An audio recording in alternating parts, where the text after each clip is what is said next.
Fire Việt Nam ơi. Còn chờ gì nữa mà chúng ta không góp một chút lửa, góp một chút gió, góp một chút sức mạnh của tinh thần dân tộc để ủng hộ cho đội tuyển Birds of Sky giành được thắng lợi, vinh quang với cho đất nước, đúng không nào? Bác gấu sẽ cổ vũ hết mình cho HQ Esports. Đây là cơ hội để HQ Esports tìm lại chính mình, bắn cho châu Á phải hiểu được tiếng Việt, và chúc tất cả các đội tuyển thi đấu thật tốt, mang vinh dự về cho Việt Nam nhé. I love Free Fire. Và Simi xin chúc cho đội tuyển Birds Sky thi đấu hết mình và tỏa sáng tại trận chung kết FFesports. Và hãy cùng nhau cổ vũ cho đội tuyển Birds Sky để họ mang tự hào về Việt Nam nha anh em. Menurut gua tim favorit gua adalah EVOS Divine karena mereka bisa pasti untuk meratakan turnamen FFAC dan bisa mendapatkan juara untuk Indonesia. Amin. Ayo, tunjukkan kekuatanmu, EVOS Divine.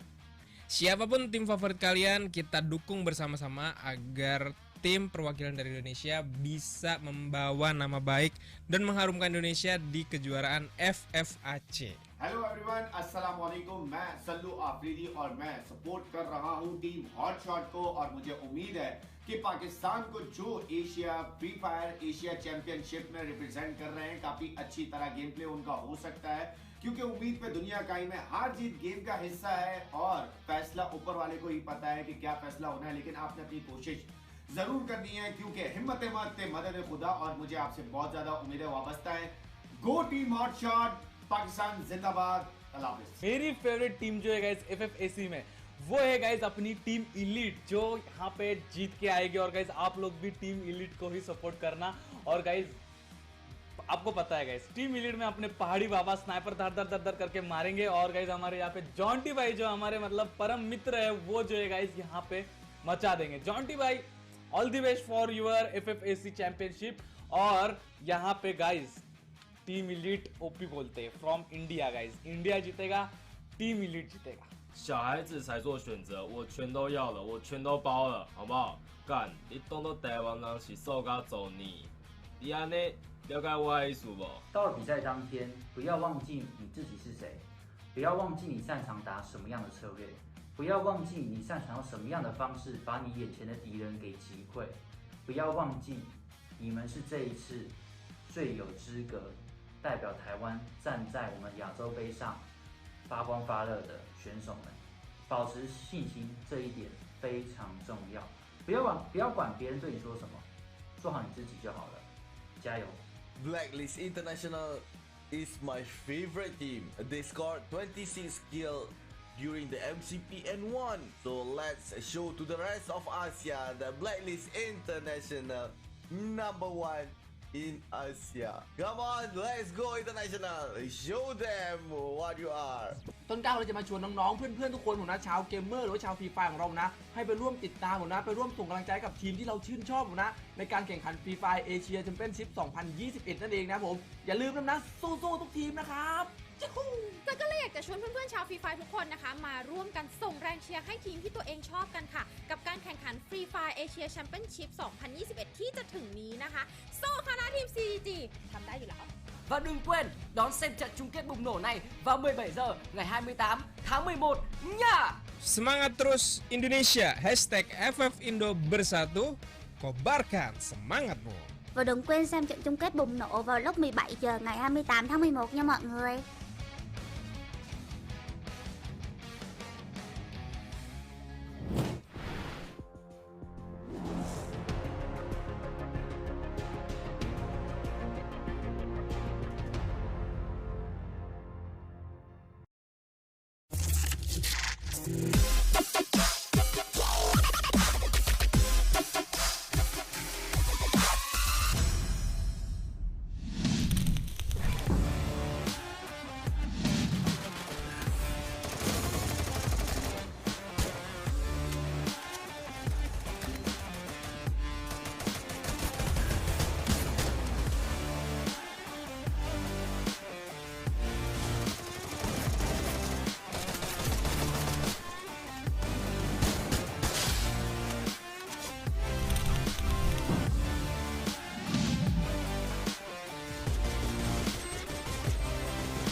Nói về bề dày thành tích thì hai quốc gia mạnh nhất ở trận chung kết lần này là Thái Lan và Indo. Yang di final dari tim Indo sih satu sama satu Ipis dari Thailand karena tadi mainnya konsisten banget dan dia tuh skillnya di atas rata-rata gitu. Jadi dua negara itu adalah Thailand dan juga Indonesia sebab mereka pernah menjuarai supaya di peringkat dunia. अगर दो strongest reason है, पहला जो लगता है वो है Thailand, क्योंकि उनके पास एक्सपीरियंस बहुत ज़्यादा है, उन्होंने बहुत बड़े बड़े टूर्नामेंट खेले, इंटरनेशनल खेला हुआ है। और दूसरा जो रीज़न मुझे लगता है वो है वियतनाम। तो उन दोनों रीज़न सिर्फ इसी वजह से लगते हैं क्योंकि दोनों के पास इंटरनेशनल एक्सपीरियंस बहुत ज़्यादा है। Hai quốc gia mạnh nhất chung kết đó là Việt Nam và Việt Nam. คิดว่าได้ครับเพราะว่าทีมไทยมีสไตล์การเล่นที่แน่นอนแล้วก็เป็นตัวของตัวเองมากครับผม ป้องกันได้อยู่แล้วครับเพราะว่าไทยเขาทำแผนมาดีครับผมแล้วก็แบบเขาเต็งอยู่แล้วครับทีมไทยยังไงก็ได้ครับ Chức vô địch chắc chắn là của Việt Nam. Còn đội tuyển nào các bạn hãy cùng chờ xem. Nhà vô địch Heavy chứ còn ai nữa. Of course player ने सारी टीमें final के अंदर पहुंचा करने वाले बहुत ज़्यादा काफ़ी मेहनत करके प्लेयर ने से कंप्लीट करके एंड फाइनल में कब आई है competition tu kurang. 5 pasukan daripada play ini memberi impak yang sangat besar kepada tim-tim finalis. Antaranya ialah Heavy Gaming, HQ, GPX dan dua tim yang lain. Việc cọ sát với các đối thủ từ vòng play-in là lợi thế lớn nhất của Heavy. Keuntungan dari gua yang main di play-in adalah mungkin dari segi pemanasan ya.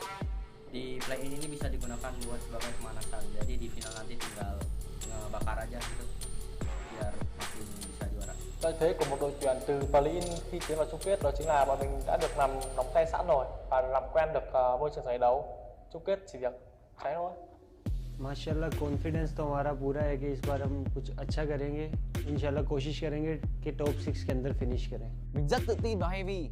Mình rất tự tin về sức mạnh của HQ tại chung kết bởi vì mất chức vô địch một lần quá đủ rồi. Pede banget sih. Gue tuh sebenarnya agak ragu kan, takutnya anak-anak tadi tuh pas play-in kena mental, cuman gak taunya enggak. Jadi ya lebih pede lah gue ntar final. Border Sky number 1 พกใจมาเต็มร้อยครับแต่กระเป๋ามีเป็นล้านครับ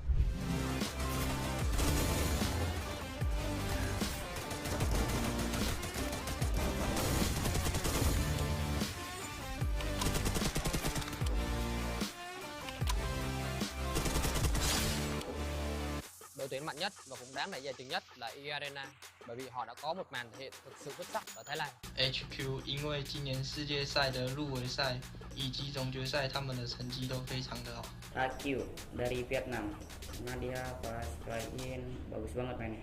Theo mình đội tuyển mạnh nhất tại chung kết đó chính là E Arena. Vì sao á? Thì họ đánh bại đội tuyển vô địch thế giới có hạng 2 mà.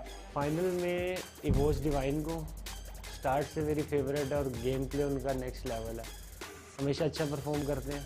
Đối thủ lớn nhất của Heavy chính là Heavy. Bây giờ Phú Đại đang là một con mồi và đang để cho đối phương bạn để xử và tên phải đi kích hoạt một người chơi rồi. Và Phú Đại có thể đánh không? Mạnh tay Mạnh đang lên. Ở bên trên này vẫn đang có người. Mạnh có nên cứu hay không Mạnh ơi? Vâng, đối với Mạnh ơi. Một người chơi nữa rồi. Và giật tay. Và khi tròn đã tới. Và chúng ta có cho mình là một người thứ ba. Ba người chơi đã phải nằm xuống đây. Và các thành viên của The Filler đang cực kỳ yếu và thậm chí sẽ là quét sạch. เป้าหมายของผมตอนแรกก็เอาให้เข้ารอบไปยินให้ได้ก่อนครับแล้วก็พอเข้ารอบปุ๊บพวกผมก็เปลี่ยนเป้าหมายเป็นแชมป์เลยครับ Mục tiêu của Border Sky chắc chắn là chức vô địch. เป้าหมายของทีมเราในรอบไฟนอลผมให้อย่างเดียวเลยครับแชมป์เราต้องเอาแชมป์มาฝากประเทศไทยของเราให้ได้ buat rival-rival yang ada di grand final tunggu aja kejutan dari gua dan salam buat Dilemparkan juga granat seharusnya dari Mr. 5 kali ini. Coba dilemparkan, pasak jebret. Wow. Satu granat, satu spot rata. Ternyata ada dua tim juga. Jatuh. Berhasil rapat oleh Mr. 5 kali ini. Langsung dikenak down. Bakal coba di-end dulu. Gak nge-end ke Owo. Ada pelontar yang dikeker menuju ke dalam. Tapi masih belum berhasil mendapatkan keluaran. Barra berhasil mendapatkan dot kali ini. Yang bakal coba ending dua orang. Dan ternyata TP-nya geladi rata. Tapi masih ada ses yang harus dipulang makan untuk dalam lobby. Mr. 5. Wow. Các fan và lời có nãy cổ vũ cho Heavy, Border Sky và HQ nhé. Oke guys, terima kasih yang udah dukung Esports sampai sekarang ini guys. Thank you. skill วันที่28 เดือนนี้ฝากเชียร์ทีม FFesports ทีมไก่มือเลยนะครับ ก็ฝากถึง EVOS DY นะครับของอินโดนีเซียนะครับเจอกันครับผมรอบไฟนอล Phan Quy, VTS, Gavi đã sẵn sàng chiến đấu. Các bạn chào mừng mình nhé. เฮ้ยฝากถึงคู่ต่อสู้นะครับ ระวังเกียวติดคอ Chúng tôi sẽ cho các bạn thấy Việt Nam mạnh như thế nào.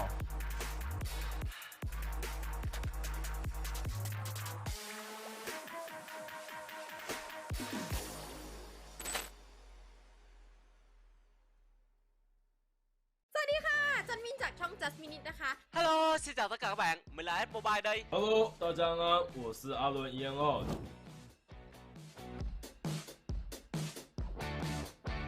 ส่วนทีมที่พี่อาร์มราชาหล่อเท่ชอบนะครับผมก็คือทีมที่ได้แชมป์นะครับผมหรือว่าทีม E Arena นะครับผมเพราะว่าทีม E Arena เนี่ยนะครับผมมี EA ชัยศรีนะครับผมชัยศรีบะหมี่เกี๊ยวนะครับผมที่ปาระเบิดเก่งๆนั่นเองครับผมคือพี่อาร์มชอบผู้เล่นคนนี้มากนะครับผมเพราะว่าเคยมีโอกาสได้ร่วมทีมกันนะครับผมในการแข่งขัน Free Fire 4 Phase นะครับผมก็หวังว่ารอบนี้เนี่ยนะครับผมผู้เล่นคนนี้แล้วก็ทีม E Arena นะครับผมจะนำชื่อเสียงมาให้กับประเทศไทยชอบมากๆครับผมเพราะว่าเขาปาระเบิดเก่งสุดเลยนะครับผมแล้วก็ทีมเขาจะเล่นแบบสไตล์ดุดันสุดๆเลยนะครับ ส่วนทีมที่ชื่นชอบเนี่ยจะชอบทีม CGG นะคะด้วยสไตล์การเล่นที่ดุดันนะคะแล้วก็น่าตื่นเต้นเน้นบวกนะคะแล้วก็อีกอย่างเนี่ยสไตล์การเล่นของเขาเนี่ยจะเป็นตัวของตัวเองมากๆเลยนะคะ Và S xin chúc cho tất cả các đội tuyển nói chung cũng như là Team Heavy nói riêng sẽ đạt được thành tích đáng mong đợi trong giải lần này. Và chúc cho những người anh em của AS sẽ cháy hết mình và phát huy hết khả năng đang có. Đừng quên kèo của chúng ta khi mọi người đạt được thành tích tốt nha. Và thần may mắn sẽ phù hộ các bạn. Cháy lên nha. Thay mặt Hero Team, vì xin phép được gửi một lời chúc quyết liệt và quyết thắng đến với đội tuyển Burst the Sky của Việt Nam chúng ta. Hy vọng rằng các bạn sẽ thi đấu hết mình và tỏa sáng tại chung kết FFAC nhé. Và các player Free Fire Việt Nam ơi, còn chờ gì nữa mà chúng ta không góp một chút lửa, góp một chút gió, góp một chút sức mạnh của tinh thần dân tộc để ủng hộ cho đội tuyển Burst the Sky giành được thắng lợi vinh quang về cho đất nước, đúng không nào? Bác gấu sẽ cổ vũ hết mình cho HQ Esports. Đây là cơ hội để HQ Esports tìm lại chính mình. Bắn cho châu Á phải hiểu được tiếng Việt. Và chúc tất cả các đội tuyển thi đấu thật tốt, mang vinh dự về cho Việt Nam nhé. I love Free Fire. Và Simi xin chúc cho đội tuyển Porter Sky thi đấu hết mình và tỏa sáng tại trận chung kết FFesports và hãy cùng nhau cổ vũ cho đội tuyển Porter Sky để họ mang tự hào về Việt Nam nha anh em. Menurut gua tim favorit gua adalah EVOS Divine karena mereka bisa pasti untuk meratakan turnamen FFAC dan bisa mendapatkan juara untuk Indonesia. Amin. Ayo, tunjukkan kekuatanmu, EVOS Divine. Siapapun tim favorit kalian, kita dukung bersama-sama agar tim perwakilan dari Indonesia bisa membawa nama baik dan mengharumkan Indonesia di kejuaraan FFAC. Hello everyone अस्सलाम वालेकुम मैं सल्लू आफरीदी और मैं support कर रहा हूं team hotshot को और मुझे उम्मीद है कि पाकिस्तान को जो Asia free fire Asia championship में रिप्रेजेंट कर रहे हैं काफी अच्छी तरह गेम प्ले उनका हो सकता है क्योंकि उम्मीद पे दुनिया का ही में हार जीत गेम का हिस्सा है और फैसला ऊपर वाले को ही पता है कि क्या फैसला होना है लेकिन आपने अपनी कोशिश जरूर करनी है क्योंकि हिम्मत मदद खुदा और मुझे आपसे बहुत ज्यादा उम्मीदें वाबस्ता है। गो टीम हॉटशॉट, पाकिस्तान जिंदाबाद, अल्लाह हाफिज़। मेरी फेवरेट टीम जो है गाइस FFAC में वो है गाइस अपनी टीम इलीट जो यहाँ पे जीत के आएगी और गाइस आप लोग भी टीम इलीट को ही सपोर्ट करना। और गाइस आपको पता है गाइस टीम इलीट में अपने पहाड़ी बाबा स्नाइपर धर धर धर धर करके मारेंगे और गाइस हमारे यहाँ पे जॉन्टी भाई जो हमारे मतलब परम मित्र है वो जो है गाइस यहाँ पे मचा देंगे। जॉन्टी भाई all the best for your FFAC championship. और यहाँ पे गाइस टीम इलीट ओपी बोलते हैं फ्रॉम इंडिया गाइस, इंडिया जीतेगा, टीम इलीट जीतेगा।小孩子才做选择，我全都要了，我全都包了，好不好？干，你当作台湾人是瘦甲做你，你安尼了解我的意思不？到了比赛当天，不要忘记你自己是谁，不要忘记你擅长打什么样的策略，不要忘记你擅长用什么样的方式把你眼前的敌人给击溃，不要忘记你们是这一次最有资格代表台湾站在我们亚洲杯上发光发热的选手们，保持信心，这一点非常重要。不要管别人对你说什么，做好你自己就好了，加油！ Blacklist International is my favorite team. They scored 26 kills during the MCP N1. So let's show to the rest of Asia the Blacklist International #1 in Asia. Come on, let's go international. Show them what you are. ต้นกล้าเราจะมาชวนน้องๆเพื่อนๆทุกคนผมนะชาวเกมเมอร์หรือว่าชาวฟรีไฟของเรานะให้ไปร่วมติดตามผมนะไปร่วมส่งกำลังใจกับทีมที่เราชื่นชอบผมนะในการแข่งขันฟรีไฟเอเชียแชมเปี้ยนชิพ 2021 นั่นเองนะผมอย่าลืมนะสู้ๆทุกทีมนะครับแต่ก็เลยอยากจะชวนเพื่อนๆชาวฟรีไฟทุกคนนะคะมาร่วมกันส่งแรงเชียร์ให้ทีมที่ตัวเองชอบกันค่ะกับการแข่งขันฟรีไฟเอเชียแชมเปี้ยนชิพ 2021 ที่จะถึงนี้นะคะสู้คณะทีม CG ทำได้อยู่แล้ว Và đừng quên đón xem trận chung kết bùng nổ này vào 17 giờ ngày 28 tháng 11 nha. Semangat terus Indonesia. #FFindo bersatu.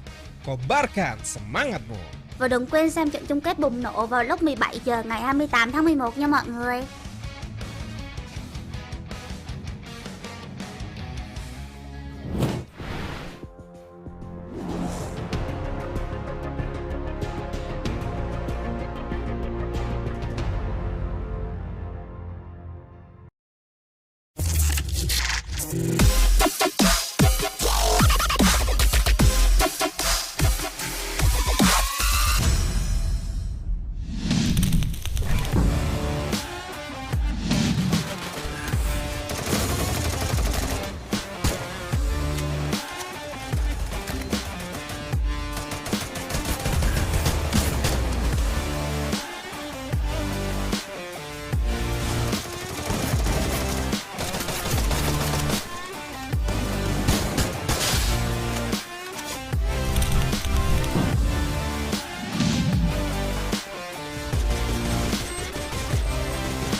survivors. Welcome to Free Fire Asia Championship. Ignite your fire and let the battles begin.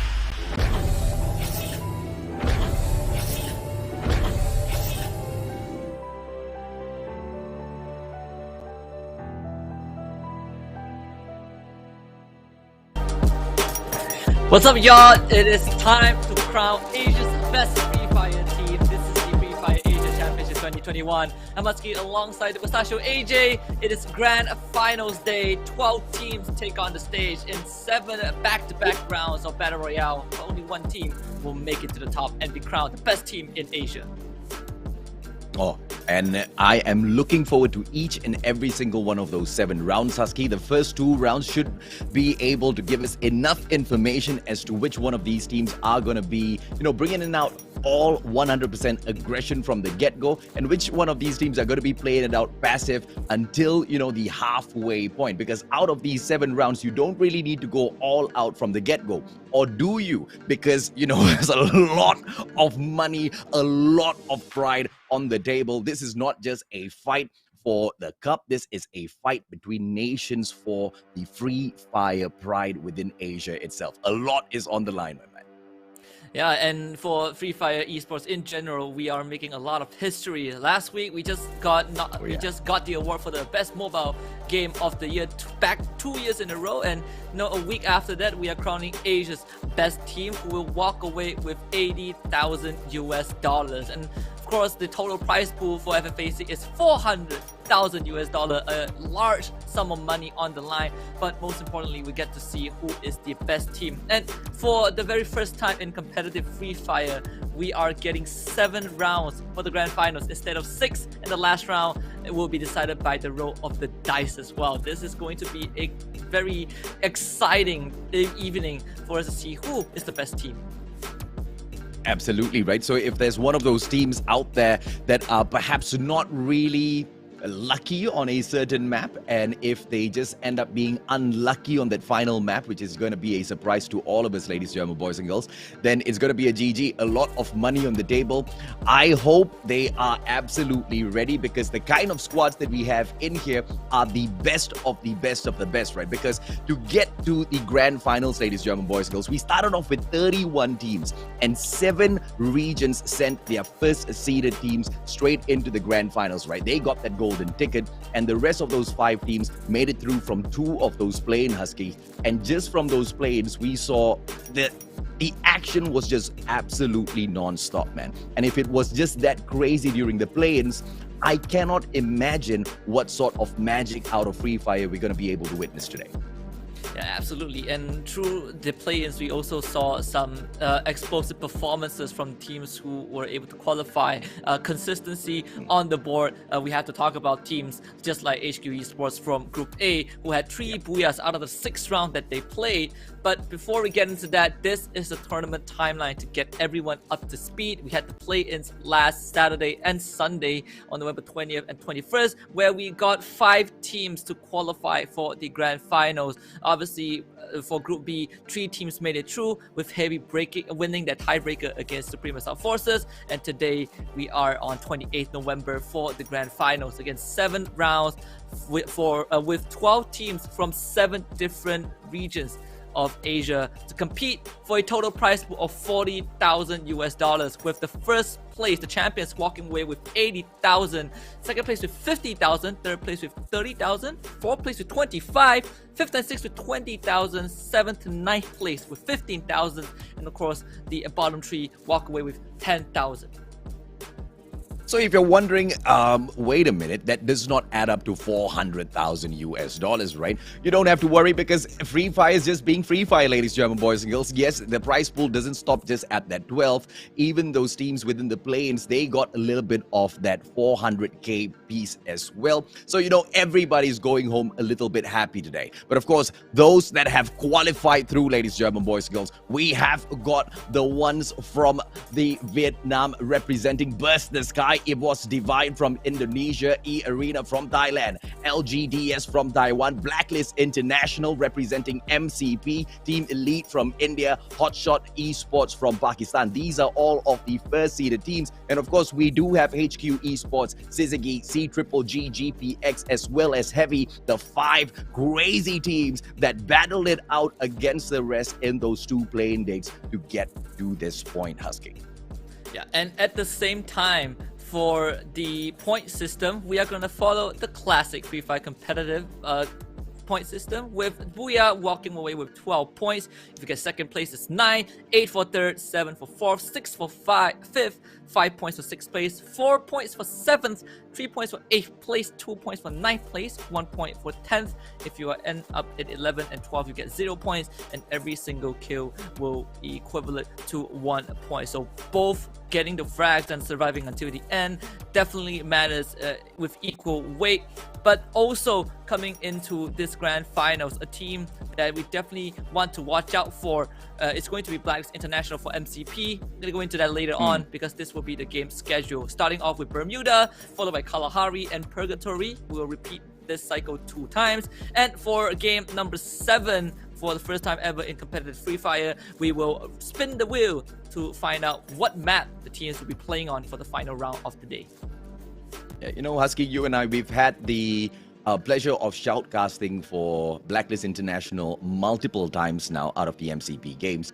And we can most definitely say Kalahari will be that map on their mind, right? They will be dying to have that on their side. But of course, just like that, each and every single team here, they will be wishing for their top pick.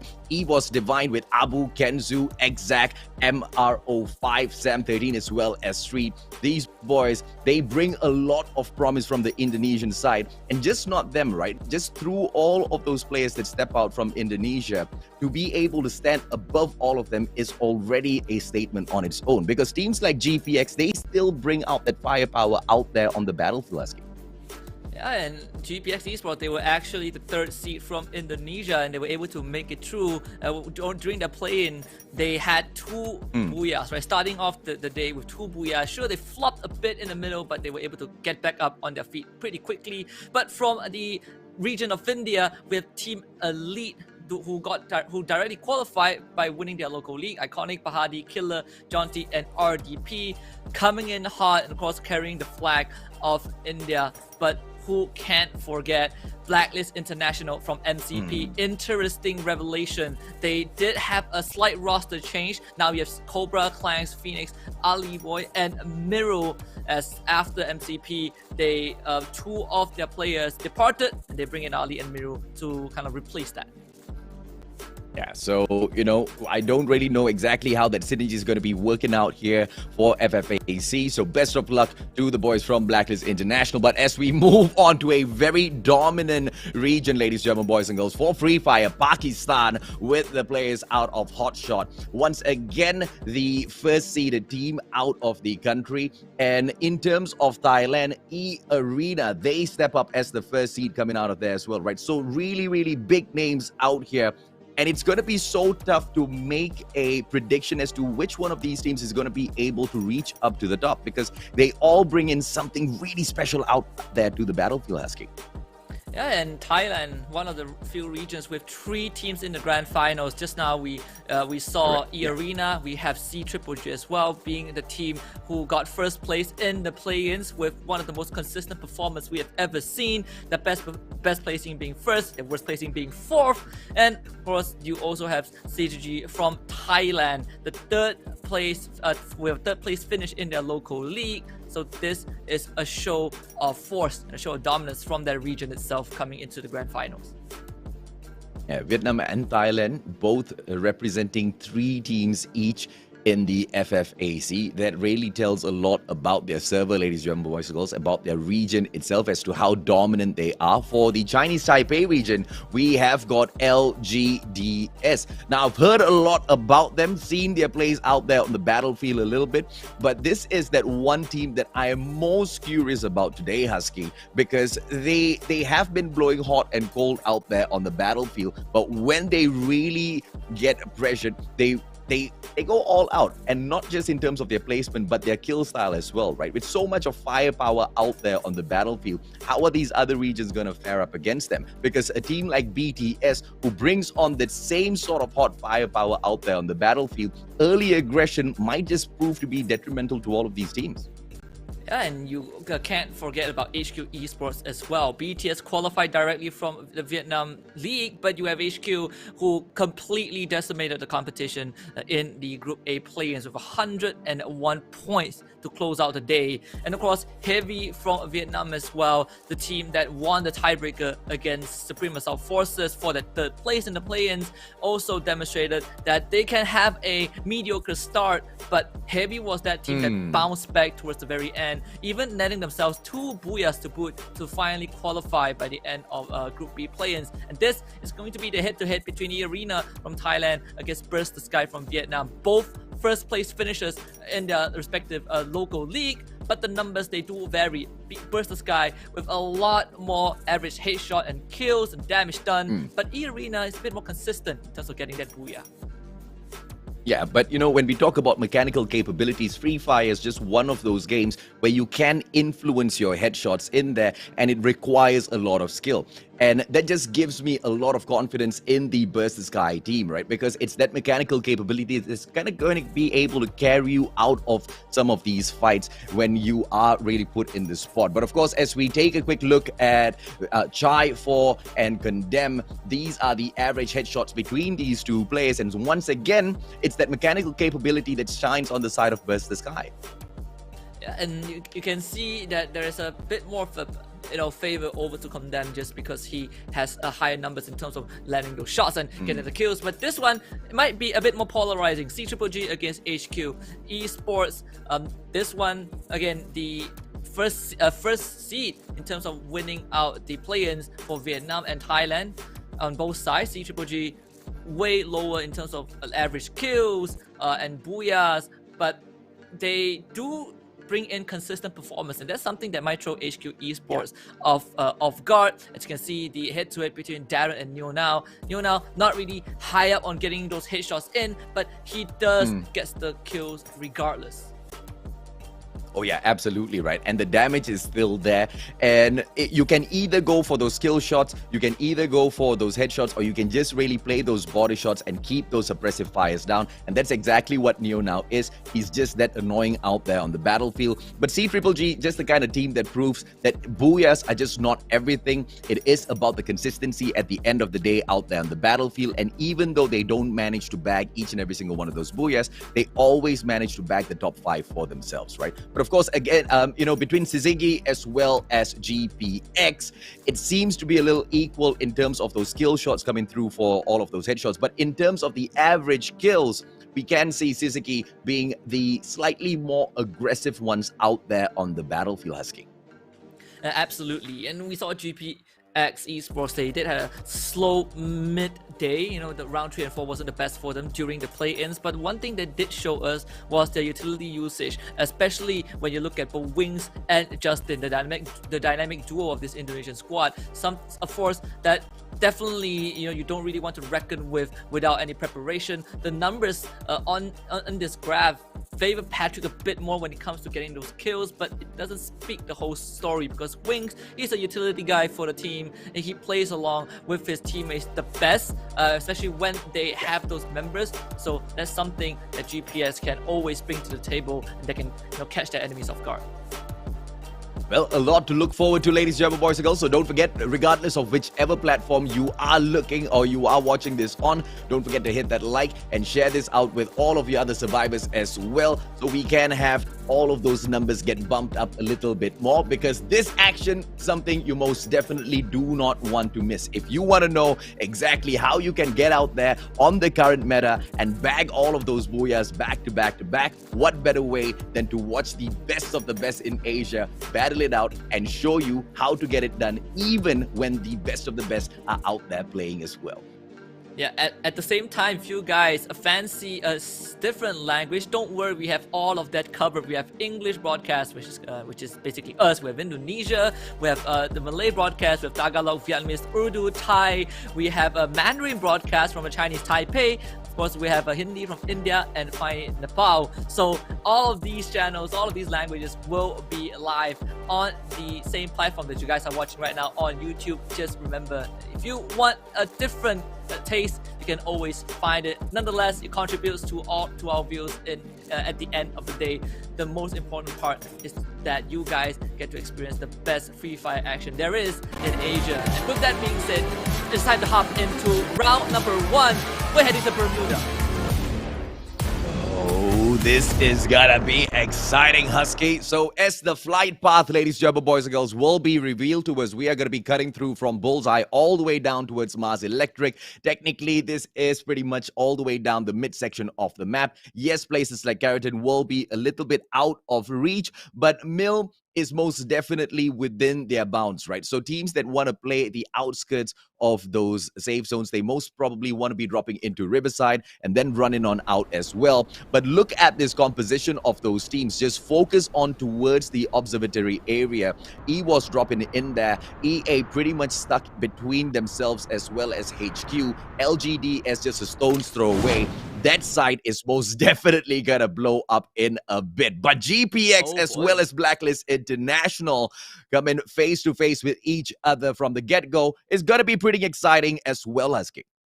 Yeah, especially when, Manflang and Arjun departed from the team. They bring in both Miro and Ali.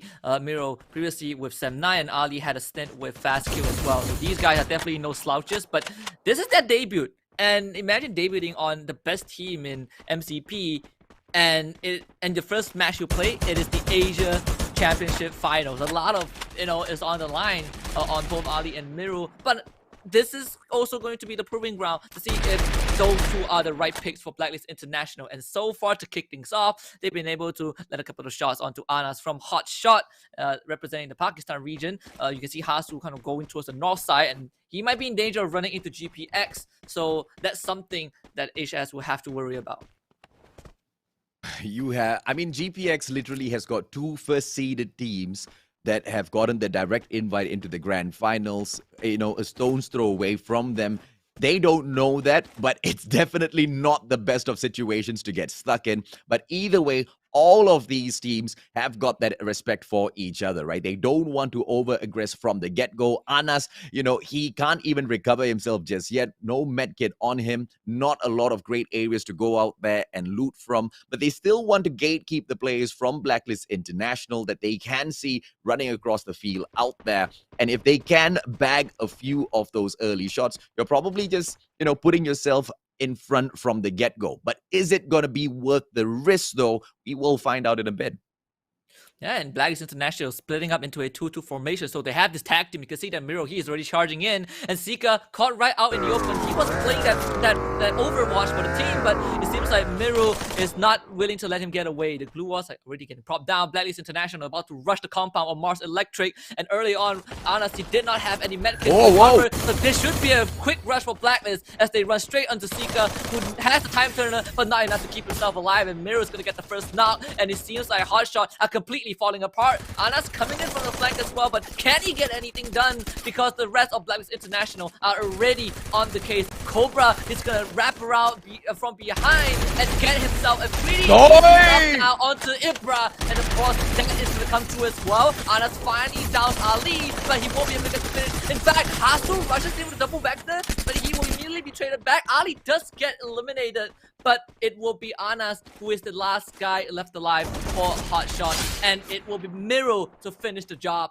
Hotshot gets dropped, but they will take one member of Blacklist with them.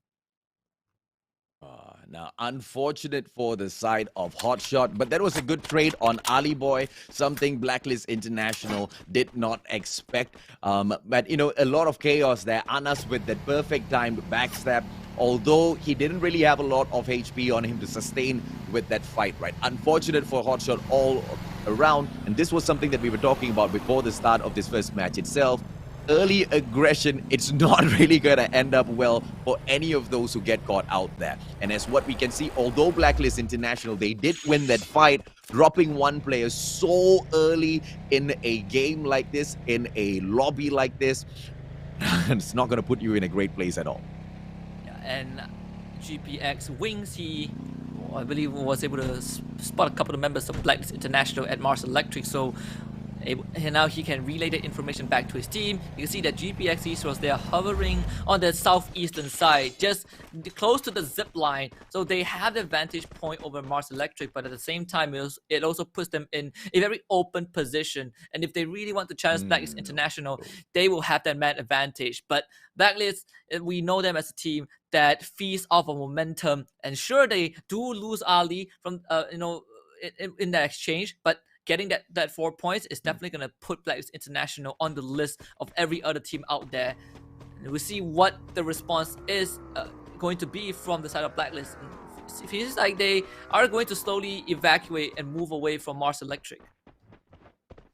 Yeah, but, you know, the question now here is, will GPX go in for the attack? Because obviously they were keeping an eye on the kill feed. They would have known exactly where all of those kills, where all of those bodies are being dropped. And they know that Blacklist International, they are hurting just a little bit. And they're keeping an eye on them as well as they evacuate that compound, right? So I'm just curious if or not they will start engaging with them, knowing that they are one man up. They do have that higher ground advantage as well.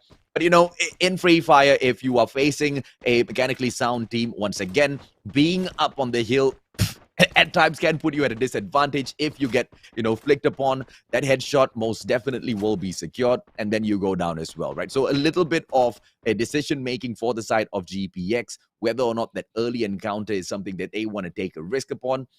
Let's see if or not they do make the decision. On the side of EBOS, on the other hand, just laying low at the very edge of the zone, just flirting with the edge of the blue zone as well. And Evil's Divine taking it slow, the champions from the Indonesia Masters.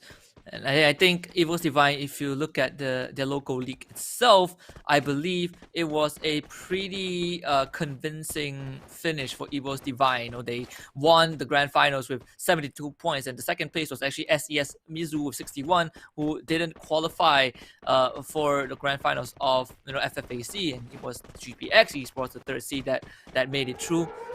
One thing that is interesting about this grand finals is that our current world champions, Phoenix Force, failed to qualify, right? They finished playing in 7th place, and just like that, we don't have, the supposed kings of 2021 competing for the best title as the best Asia team. Yeah, and that can go down to quite a number of things, right? One of those things could be that the level of skill within the competition itself has just gone to a whole other level, or the existing champions or the ex-champions just unfortunately could not keep up with the current meta, because we have seen it, just change over the months that we have been shoutcasting for Free Fire Husky. And the meta that we have right now, pretty much if you have got that extra grenades in your hand and you know exactly when to open up some of these fights with the grenade, if you are lucky enough to come across a grenade launcher and you sneak into that final zone, you're pretty much going to be able to grab that booyah for yourself. But of course, those come with that pretty risky play as well, because you can't really be taking all of these engagements from afar. You need to close that gap. So you need to be mechanically sound in all of those fights. And when you take a fight like that against a team like Blacklist International, for example, Cobra, he's waiting for those CQC battles. So let's see exactly what Suzuki will have for them as they now approach the den of Blacklist International. I just want to say, Blacklist International, no matter where they go, it seems like they attract heat. And, they were able to take a hot shot. They almost ran into GPX, and now it's going to be CG from Thailand. So there's a lot of challenge in the way of Blacklist International. But we've seen them in the local league even during their very first MCP, as you know, back then known as Baby Argon, they are known to take on a lot of CQCs. This is definitely not a strange environment, at least for Blacklist International. But for Team Elite, they are within proximity of Burst the Sky, and this is a very scary place if you are a supporter of Team Elite, because just comparing the regions alone, Burst the Sky obviously have way better numbers than Team Elite. Oh yeah, absolutely right.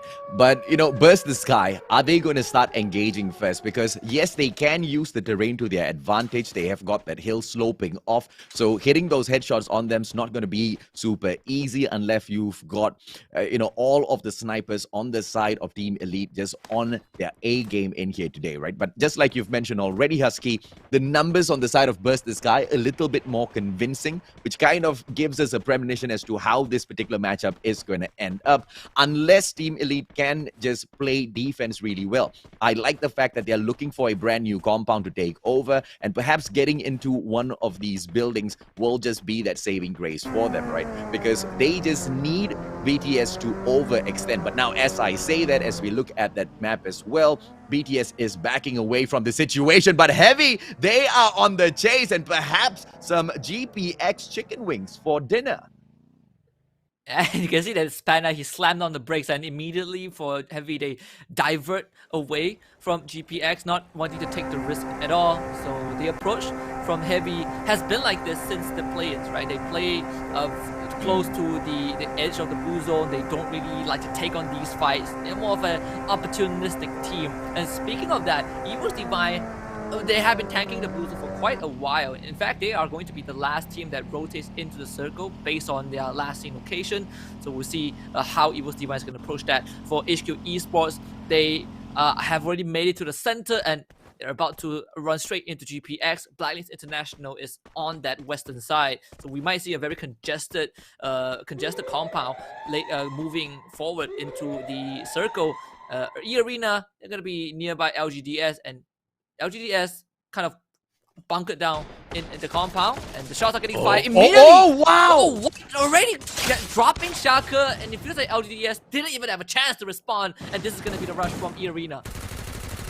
Yeah, and this is exactly what we were talking about, right? Mechanical capability, even though the guy had higher ground, one flick up, the takedown was just way too easy. And now, E-Arena, they are on the hunt. The players right in front of them, glue wall being pulled out by already, and he has the player there for the backup as well. And LGDS, all they can do now is just run. One quick nade just to push all of those players back, but it just lands on his own players. A little bit of a distraction there. Time Turner pulled out as well, just to make sure they don't get hot and shotted out of this situation, and already just cannot find access to those players. Finally goes around, gets caught out. Time Turner has to be wasted, but he gets taken down, and E-Arena, they clean out LGDS. Man, the fact I had no idea how E-Arena managed to do that. They did not hesitate at all. It felt like LGDS were the one who was unprepared, despite having a full compound to work with, and E-Arena made quick work of the Chinese Taipei team. And with LGDS out, we're down to 10 teams. Still a bit too much for the state of the game right now. It's Evil's Divine. They're gonna make this very long rotation again. Willing to tank some damage from the blue. It is just a circle number 2, just phase 2, so it's not too much just yet. They are cutting through a lot of these teams just with this rotation. They're dodging Heavy. They're gonna go straight past SYZ. They will also go past Blacklist International at this point. And with this trajectory, they're probably just gonna be going straight into the center and land themselves in between HQ and GPX.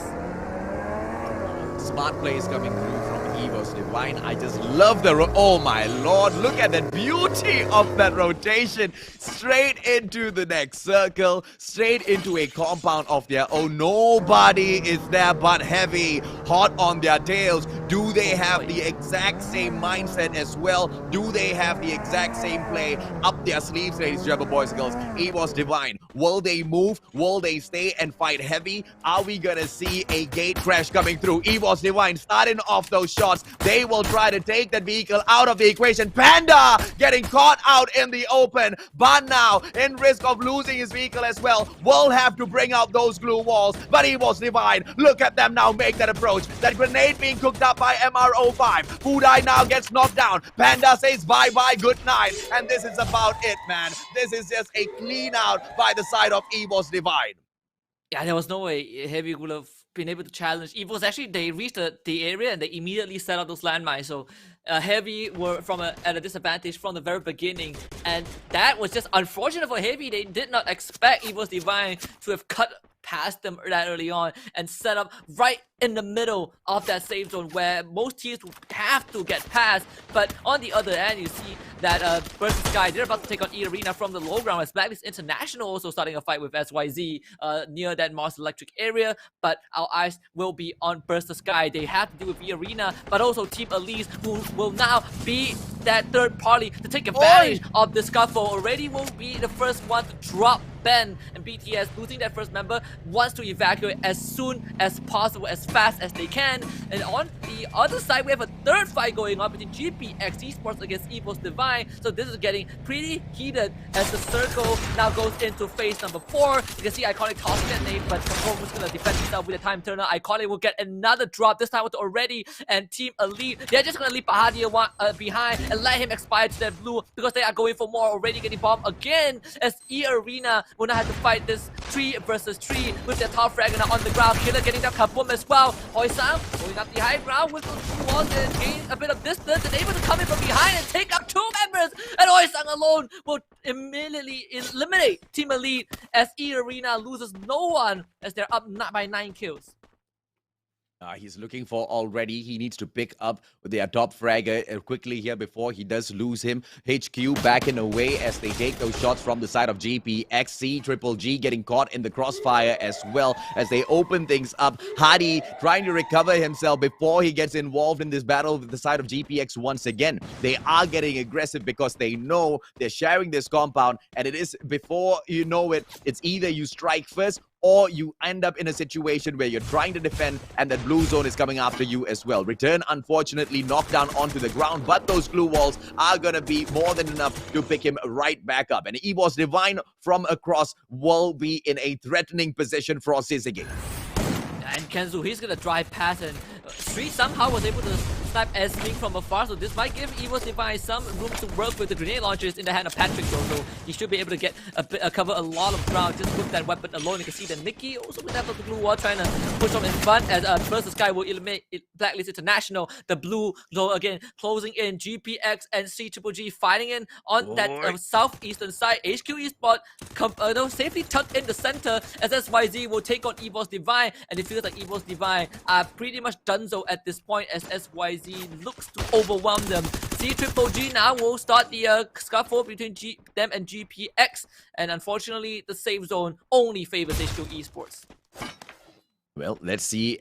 I mean, first of all of the teams from the Plains really making a name for themselves out there at the moment within this final circle, ladies and gentlemen, boys and girls. Let's see if or not C-Triple-G will be able to bag this from the side of GPX. HQ from the other side. Taisan really trying to get it done. And Sisigi, are we going to be able to see these 5 play in Titans bag the absolute gold here with HQ 5 kills in their hands so far, a boulder right in front of them, no need to watch their 6. They will be able to keep all of those teams jumping in from the blue zone pressure as well, Husky. And Condemn, he's gonna get sprayed down. There's no chance of him getting into safety. And now with the blue zone forcing everyone to move forward, HQ will get a clear shot at that building. But down to the top 3, it's gonna be C-Triple-G, HQ Esports, and GPX. It is just a perfect final circle with the 3 strongest regions, Thailand, Vietnam, and Indonesia. Who will back the first Booyah? C-Triple-G on the corner. GPS taking point in another section of the building, and it's HQ who has the most coverage. But these Glue Wars. They're keeping C-Triple-G safe, same as GPX. Now, eyes on both Justin and Wings from GPX. Can this dynamic do a pull-off an impossible bomb again? Maybe not! Oh, there it comes! Grenade!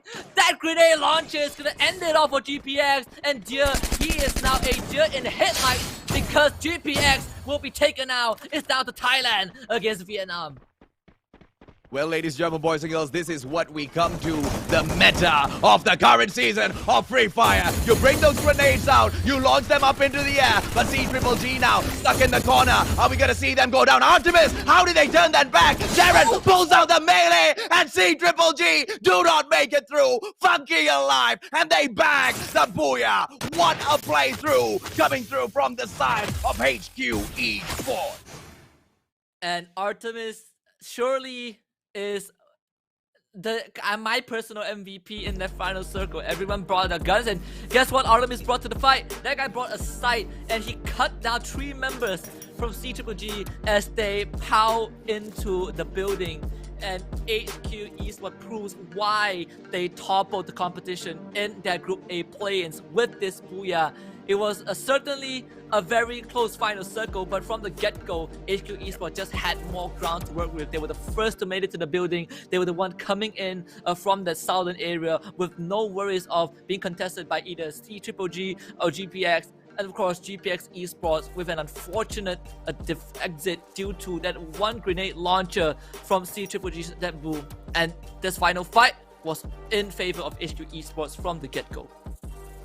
Yeah, and I think I don't think C-Triple-G is very happy with the solution at all. I don't think they were expecting to drop, the booyah at that very, very final moment, because they had exactly what they needed, right? The grenade launcher, and that's exactly what we're talking about. If you come in through the season, you bag the grenade launcher into the final zone, you're probably going to grab the booyah for yourself already. But one very simple mistake was that they opened up that final fight with that grenade launcher. Deadpool got just a little bit overexcited. He could have allowed all of those other players to go in for the push first, leave the grenade launcher as their very final bet. But unfortunately, the guy runs out of ammunitions, and he couldn't bag that final fight as well, right? And like you said, man, Artemis just made easy work of them in such close quarters combat where it's just chaos all around. What do you resort to? You pull out your melee, you pull out your sight, and you just go slicing on everybody, right? Smart plays coming through for both teams, but it just kind of broke down into chaos. And once again, Husky, the teams from the play-ins really making the mark. Yeah, and in a huge way as well, right? We had this final showdown between both playing teams who top their group. HQ topping Group A and C-Triple-G topping Group B. Our key player for round number 1 is going to be Tyson from HQ Esports. Of course, 4 kills, 1,917 damage, landing himself in a very sweet spot to kick off the grand finals. And even though we didn't get to see much of Tyson in action, that final circle, the collective effort of HQ Esports to bag the win is enough of a statement to, of how strong they are coming into the grand finals. Oh yeah, absolutely right. But of course, this is just one round out of 7, ladies and gentlemen, boys and girls. A lot can still happen. Wings picking up the game kill leader of the matchup. Tyson in that second place. He basically has equaled up with already as well. All 3 players bagging 4 kills each for themselves. And yes, bagging the limelight for themselves as well. Already on the side of E-Arena, this guy was an absolute monster. Unfortunately, getting taken down even before they could make their way into that final zone.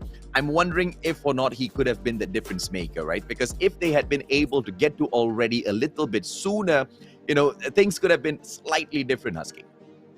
Yeah, I think already definitely is a threat from the side of EVE Arena. And just now we got a minor highlight reel from Hoi Sang. He was able to completely annihilate his opponents with the shotgun. But let's take a look at the highlight reel, and this is what kicked off the day. This is what kicked off the evening. Blacklist International completely eliminating Hotshot Esports. They did trade Ali, but they got 4 points to start off the round. And I believe they finished in 7th or 8th place, so not too shabby. Yeah. For an opener for this grand finals. But you can see that the departure of Manflang and Ajim definitely is a big hole to fill in. Miro and Ali, they are doing a pretty good job of, supplementing that absence. Oh yeah, absolutely right. And here's the part where E-Arena once again shined through with all of those fights, all of those kills, because it was the timing that came out from all of those time turners, right? You really need to know exactly when to hit it because the cooldowns are not to be trifled with. So if you're going to be wasting the time turner, you better be sure it is life-saving. And that's exactly what, we saw them be able to pull off in there. And this was that highlight reel for Hoi Sang that you were talking about, Husky, where when already went down and he was tasked to now hold the fort for the team, the guy does exactly that, right? And that really shows that Thailand is presenting these teams, and each and every single individual player within these teams can hold their own out there on the battlefield, which is most definitely going to have my eyes stuck on E-Arena for at least the next 2 rooms. Yeah, and this is kind of the final phase, right? You can see that GPS getting 3 of the members getting taken down by 1 grenade launcher from Deadpool, and at that point of time, there was nothing that GPS could have done. And we move into the final circle. While all of that was happening, you can see that HQ, they were more than prepared. Darren himself also pulls out a side, was able to cut down 2 members from the side of HQ, but at the end of the day, it was a Funky, I believe, who kind of won out the entire round for HQ. So it came down to the wire, but it was HQ who were a bit more prepared towards the end of the round. A great fight put up by C-Triple-G, but it wasn't enough. And this current standing will be the state of the finals. HQ Esports in first place with 11 kills and a booyah, 23 points to kick off the evening. E-Arena following behind with only 13, tying up with GPX Esports. C-Triple-G, despite it finishing in second place, they only got 3 kills, so 12 points for them. SYZ in 10th, with 10 points in 5th place. Yeah, I mean, C-Triple-G really needs to be careful, right? You play that passive play, it's going to be amazing for the placements, but that's not going to be able to get you the lion's share of the prize pool, because teams like HQ, teams like E-Arena, they're going to be the favorites to grab that $80,000 US, right? Why? Because you need to sandbag yourselves with all of those kills. And C-Triple-G, yes, they did manage to get their hands on that grenade launcher, but unfortunately just not capitalizing the most off of it. Passive plays, I am a huge fan of, but I'm just glad that this is just round number 1. Hopefully, in round number 2, we see them kind of bring something different into the battlefield. And when we look at C-Triple-G as a team, you compare the players' performances, right? There's a stark difference. So HQ Esports, they finished in first place for the Group A play-ins. In 6 rounds, they got 48 kills. For C-Triple-G, they only got 35 kills, right? Compared to second place, SYZ, they got 46, GPX only got 30. So that really says a lot about the teams coming in from Group A. There's a lot more aggression. And C-Triple-G, they got first place just by getting placement points. And even you look at the Group B, the most kills they got was 9 kills. And that, so in sequence from round 1 to 6 is 9, 6, 6, 0, 7, 7. We compare that to HQ, 14, 9, or they got 1 kill on round 3, but then you go back to 12 kills and then 5 kills and 7. So C-Triple-G, definitely a more passive team. They do get the placements, but I agree, they need to get a bit more kills on the board. Yeah, remaining passive like that to make it through to this, stage, absolutely fine. But, like we discussed, Husky, it's the lion's share of the prize pool that these teams have their eyes on. And yes, it's a little bit of the pride for the nation as well that they want to bag for themselves, right? And C-Triple-G, although they have exactly what it takes, it's all about the formulation as to what can they throw into that mix to make sure they secure a lot of this prize pool for themselves, a lot of this glory for themselves. As we jump on into Kalahari, will they be able to shine once again? We will see. Flight path this time through, ladies and gentlemen, boys and girls, cutting through. We are going to be passing through Foundation all the way down towards Stone Ridge. Once again, down the middle of the map, opening up anywhere where the teams want to fly and settle in to loot up from the get-go. Let's just see exactly which one of these teams will be the unlucky first ones to go down. Yeah, and just like what we expected, Black International is going to take point near Refinery, but the team that drops directly onto that area is going to be E-Arena. They have Chai 4 kind of split up a bit towards the western side. You have GPX Esports nearby Refinery as well. Black International diverting away from that area and feeling a bit more comfortable in the town nearby, as E Arena would take a couple of shots at GPX as they cement themselves on that refinery site. But sir, I just want to look at Syzygy. They went in there for a 2-2 split in 2 different compounds altogether. And this is just really, really brave coming out of the Thai players, right? They know they've got the mechanical capabilities to take these 2 versus 4 fights. But you know, I don't know if in FFAC you can take such a risk, because we are talking about a whole other level of competition. But at the end of the day, it is big risk, big rewards out there if they are able to spread out, stay alive at the very least, and loot up before they can rally up together. Perhaps find a couple of vehicles, bring them in towards the same zone, potentially at the command post, towards the center point of that map. We are going to see Syzygy really stacked up in the early points of the game. So taking that fight up against, for example, LGDS or Heavy, it's not going to be very, very tough on them, because in terms of artillery, they're going to be souped up.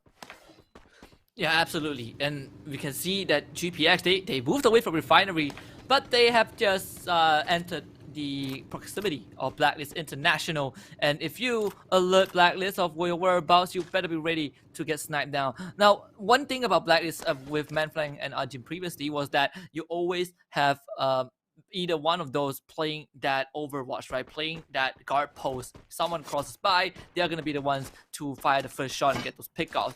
With Miro and Ali, they stood the road just fine. And from that round 1, I think Blacklist International has a pretty decent debut with this new roster, even though the finish wasn't as glamorous as we would have expected from Blacklist. But knowing them, it's going to take them a while to come online. Here's something you don't see all the time. Cobra pulling out the sniper. I want to see how many shots this guy hits and how he punishes GPX, right? But of course, we will have to stay a little bit patient for that encounter. We switch on over to CGGG. Will they find another grenade launcher? I get so excited every single time one of these teams pull out the grenade launcher, because it's just a game changer. One grenade is a game changer, Husky. You know, a grenade launcher, it just changes the whole Booyah situation, right? And CGGG, I just am disappointed that they could not bag the Booyah in that final circle, because perfect situation to be, you know, in a position to hold on to it. But I feel like I got the call a little bit wrong, because the final play, it wasn't because they ran out of ammo. I think the player who had the grenade launcher got taken down first. So a little unfortunate. I guess he overstepped his boundaries as he was taking those shots. Yeah, loving the prioritization from HQ Esports, right? I can only imagine the level of damage that CGGG would have been able to cause if the grenade launcher gets brought into that final building.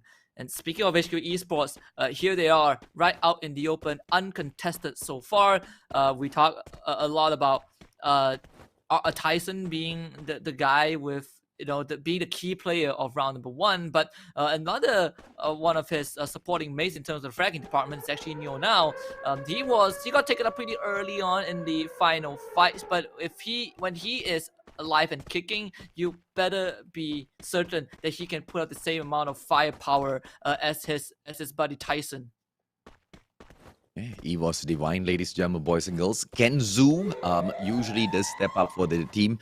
But MR05, I want to see a little bit more of those perfect grenade tosses coming through from this guy, right? Absolute stellar player out there on the battlefield. And I kind of have a feeling EVOS Divine will be showing up a little bit more aggressive in this round. It was a little bit too underflavored for me in that first round. Perhaps Kalahari will just be their map. Over at Shrines, just like HQ, they are undisturbed. BTS, on the other hand, vehicle in hand, driving straight towards death, perhaps, as E Arena right in front of them, getting towards the edge of that cliff, might be able to start firing down. And yes, Shin will be shot at. Is he going to be losing that vehicle? Gets out of that situation in the nick of time. Terrain saves them, and they will stay alive for a little bit longer. You see the movement from E Arena. The moment they hear the roar of the vehicles, the entire team immediately goes towards the ridge. It's like a flock of seagulls, you know, spotting their prey, just passing by. Thankfully for Versus Sky, they did not lose anyone, but they will have to be a bit more careful now that E Arena has been awakened. They are slightly on the hunt, even sending out the UAV, and they're going to be shot right back. And I believe that would be courtesy of Burst the Sky, who were not really happy that their road trip got interrupted. But with the trajectory that E Arena is taking, they're most likely going to run into Blacklist International. Oh, that's going to be fun. That is going to be super fun. Blacklist International, as they spot the players from Erie, because there's no way they haven't seen them making their way down already. Miro pulling out that sniper, and yes, this is going to be a sniper battle. Kapom taking those initial shots as well. Hoi-san going to be stepping on in, and I believe there's a knock coming through. Blacklist International, they do have a player on the ground, and it will be the side of E Arena, just unforgiving with the flurry of shots that they release. And that is so unlucky for Blacklist International. They stepped out to take the fight against E Arena, and C-Triple-G got two headshots onto the members, and that's already 3 kills for C-Triple-G. E Arena, they wanted to claim some for themselves, but C-Triple-G stole all of the kills away. Cobra didn't even have a chance to fire his shot. His head got blown off the moment he peeked out. Those angles that C-Triple-G took was insanely tricky for Blacklist to deal with. And just like that, even though Blacklist are still in the game, they have completely been crippled, not able to fight any teams at all at this point. Now we turn our attention to Evo's Divine, who will take on GPX Esports, the team that eliminated them in round number 1. Evo's Divine will be seeking revenge, but can they find members of GPX? Let's see if or not they will be able to do that. Pergaduhan antara saudara, the battle of brothers. GPX as well as Evo's Divine, both hailing from Indonesia. Wings having to pull out the blue wall in the nick of time, saves himself, but he will have to stay steady. Mr. 05 giving me exactly what we need with the beautiful tosses of the nade once again. Will be able to find DV2, who backs away. Hit marker on there. DV2 repositions himself, taking those shots. Mr. 05 with the shot from the back, but he will have a little bit of backup from the rest of his team members as well. And Evo's Divine, they clear out the house. Perfectly done by Evo's Divine. Pretty weird, you know. GPX, I expected them to take the fight with a bit more stride, but we saw that they actually tried to run away. They got into the truck and wasn't able to drive even half a mile away before they were forced to take on those fights. And in that vulnerable position, Evo's Divine completely took advantage of that. So GPX Esports kind of taking a weird decision and resulted in them getting knocked out. But now on Santa Catarina, we have Team Elite against Hotshot Esports. Both the representatives, the first seed from India and Pakistan. And this is going to be pretty interesting because Team Elite, the only way for them to make it through is to make that long rotation to cut through Ali or Blacklist, or they will have to mow straight through Hotshot, and Hotshot Esports is not going to give them that leeway to work with. Yeah, and you know, if either side gets a knock, things are gonna get very, very spicy, ladies and gentlemen, boys and girls. The battle between India as well as Pakistan out here on Free Fire. And of course, the wrecked ship taken up by Hotshot, and they have got the vantage point, extra information on their side. But Iconic now with the glue wall. Oh, nade! Beautifully placed! Knocks down Iconic, and they should be able to shut down the first player. Hasu with another nade to follow up. Iconic taken out of the equation already. And Elite, they're a little bit late to this party. Glue wall pulled out by the killer just to stop himself from getting taken down, but it also blocks out his access in towards that ship. I don't really understand the ideation coming out from this guy, because a couple of nades up from the top now should be able to pull him out of the equation. I wonder if RDP knows that there is someone behind him. Ibra, he is in that lone house, so if Team Elite can take out Ibra, they can definitely kind of open up a bit more room for themselves to work with. But this is going to be super tricky though, as RDP, he is under huge suppressive fire from the rest of Hotshot. But with this blue zone pushing in, Hotshot will have to make their move. Team Elite, it has one less member. Now they're going to take their shots at Hotshot and see if we can find a bit of punishment. And they will find Ibra first. Ibra now on the ground. Hotshot will have to divert some resources to bring him back up. But with all of that commotion happening, Heavy, they know exactly what's up. And you can see that Fuda and Panda, they're both already firing shots from afar. And these knives might land them a couple of steals. Pahadi will be holding the farthest angle representing Team Elite. but this is just too messy for both teams to work with. As Hotshot, they are just gonna try and brute force their way through and get as much members to safety as possible. Ibra and Hasu will be able to make it out. Anas gets dropped. Ban finds Ibra from afar as well, as Hotshot has no safe haven to take cover. 2 members on the ground.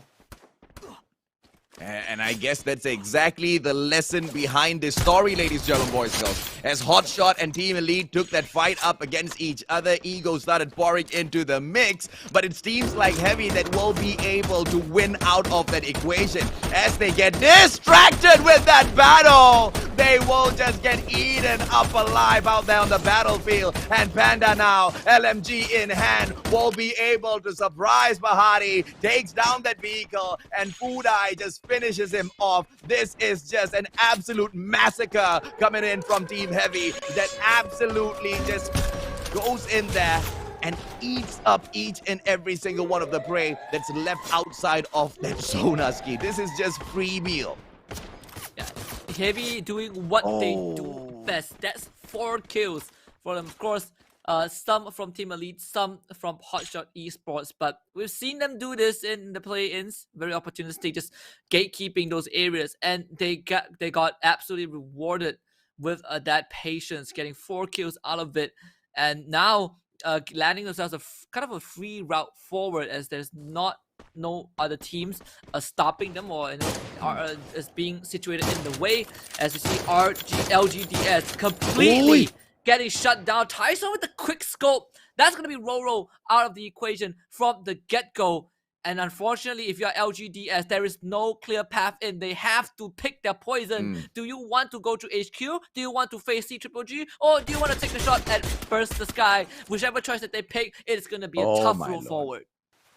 Yeah, and let's highlight Suzuki once again, because that was the exact team that dropped in there very, very early on, and they made a huge bet, man. They threw in 2 players into command post. They threw 2 players, away from themselves as well. Was it onto Stone Ridge or another part of the map? I'm not really so sure, but it doesn't really matter because they played their luck to perfection. All of that looting early game, they sit down in command post, and they've been on the defense for a long time. But that also just means they've been super passive throughout this whole time, not really picking up a lot of kills perhaps on their side. And C-Triple-G together with HQ stepping up, if they get dropped out of the equation, that passiveness will really be a heavy price that they pay. But now they seem to be eyeing E already from E Arena. They might be able to take him down from the equation as well, as E was Divine land ahead. Yeah, here Arena, they're smack in the middle, so caught between 2 teams, and it's gonna be Shin from versus Sky. Good nail to Neo now as BTS now slowly pushing forward. Neo now is completely isolated. This nade from Funky is gonna be huge, but unfortunately that is gonna be blocked by the glue wall. Second nade final again, detonating mid-air. 3rd grenade out. Maybe it will land on Shin, but Shin has adequate cover to stay safe as Burst the Sky will slowly try to dispatch HQ Esports. C-Triple-G going in for the rush and to make quick work of LGDS, clearing a path forward, but the next contender is going to be SYZ as HQ Esports continues to force a path, cutting through the tent. They have the glue wall to buy themselves a bit of time. Neona is really on, but the rest of HQ Esports will now box themselves in as BTS. They are knocking on the doors, but they cannot break the glue wall, and it is just HQ Esports laying layers and layers of utility to buy time for themselves. And BTS, they're trying to plow their way through, and it seems like those walls will not be able to hold on versus Sky. Tyson is really down. She's going to be the first to go through. Artemis takes out Charles. Maybe there's still a chance for HQ Esports. Artemis 4 HP and a time turner. Not able to survive. Burst the Sky will wipe out HQ and keep everyone alive. Yeah, Burst the Sky literally bursted through all of those blue walls, ladies and gentlemen, boys and girls, and it was mostly coming through from BO. That LMG absolutely obliterating those blue walls, and now as they make their way in for that final zone play, they want to set themselves up for the defense. E was Divine, they are going to get gate kept by the players from Syzygy, but they have to be careful as well because Syzygy right behind them, the absolute dominators of this particular lobby, potentially BTS, C-Triple-G, they will have to deal with Heavy as they storm the front as well, and this is just absolute pandemonium as we have these final 5 teams stuck in this battle zone. And now EVOS Divine will be making that exit. Syzygy still with the absolute defense. Look at that double glue wall setup coming through from these players in the open. Husky. Yeah, Ban with the grenade launcher finally taking up Kenju. That's going to spell the end of People's Divide. But CJG, they are getting overwhelmed, having to take on both Burst the Sky and Heavy at the same time. It will not be easy. And as we see the siren sounding again, this is going to be the last phase. And the circle has, the save has completely disappeared. Everyone's now going to vote for the center. Daryl with the first kill to come down. And CJG finally shows himself a good blue time to swap that grenade from the grenade launcher. But Kim Jong, he still has that gun in his hand. Bio able to gun down Daryl with the LMG as Budai will want the UMP to take out return. Budai making some progress forward as Heavy has 6 kills in the bag, and CZG, they might not be able to hold on. Patrick tries to run forward, but they're gonna block his path with the blue wall. Now he's gonna get taken down by the blue zone. Fine with another 2 kills on the CZG. This is a complete chaos. CZG is already out. It's gonna be Heavy taking on Burst the Sky, who will survive. Condemned down to the blue zone. Burst the Sky is out, and Heavy gets the booyah for round number 2. It's not about the first seeded teams at all, ladies and gentlemen, boys and girls. It is all about the play-ins. And that is exactly what Garena Free Fire is all about. That is what Free Fire has always been about, ladies and gentlemen, boys and girls. If you want it, you get it. It doesn't matter about who is at the top. As long as you have got the best of the best IQ plays coming through. You know the meta to play. You know your positioning out there on the battlefield. And you bring in the heavy firepower. You will be able to bag the booyah for yourself. What a performance out there. And once again, sticking through to the meta, they bring in the grenade launcher to be the game changer within that final zone, Husky. Yeah, and surprisingly, you know, no one would have, you would hardly expect Heavy to be the team that goes that goes all in to win that booyah. And sure, during the play-ins, they had 2 booyahs to boot, but at the same time, they were the one team with very minimal kills. And you know, in the top 5 of the Group B players, they actually ranked dead last. You know, 5th out of the 5 of the top 5, only 29 kills. Yeah. Most of the points came from placements, and then they come in to the grand finals and pull out a stunt like that. Heavy just proving once more that their opportunistic nature is paying off. Yeah, and I was actually shocked the way they stormed the front, right?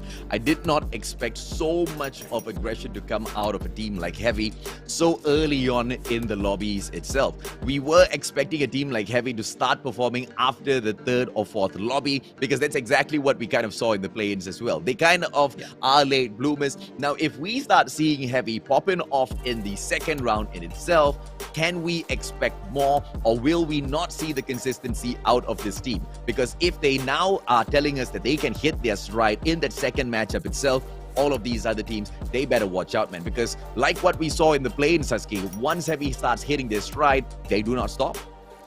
Yeah, and we are also starting to see some front runners for this grand finals. Of course, the key player for round number 2 is none other than Ban with 5 kills under his belt. But we are seeing teams like Burst the Sky, E-Arena, Heavy, C-Triple-G, and GPX being kind of the 5 forefront names that have been, and HQ, excuse me, so 6 teams being a bit more consistent. Obviously, you can add SYZ into the equation as well, but I feel like SYZ still has a bit more to prove. But for teams like Heavy and C-Triple-G, even Burst the Sky, these guys, they might not have gotten a booyah just yet, while barring C-Triple-G and Heavy, they have been able to make it towards the final phase a couple of times. This is our game kill leaders, Ban and Budai, both from Heavy with a collective 9 kills, followed by Shin with 4. Yeah, and unlike the previous booyah, ladies and gentlemen, boys and girls, this time round, we can see that the ones that managed to bag it have bolstered themselves in there with those skill points as well. And that's really going to be putting Heavy in a great position overall on the leaderboards. But it's all about consistency, Husky. We stress that a lot because in a game where you have to deal with a unpredictable flight path, in a game where you have to deal with, certain teams changing their drop zones at the very end, you drop into a game where prior to this, you could have only done all of those research as to their favorite drop zones against their own, regions, their own teams that they usually take the fight upon. A lot of assumptions can go wrong in here.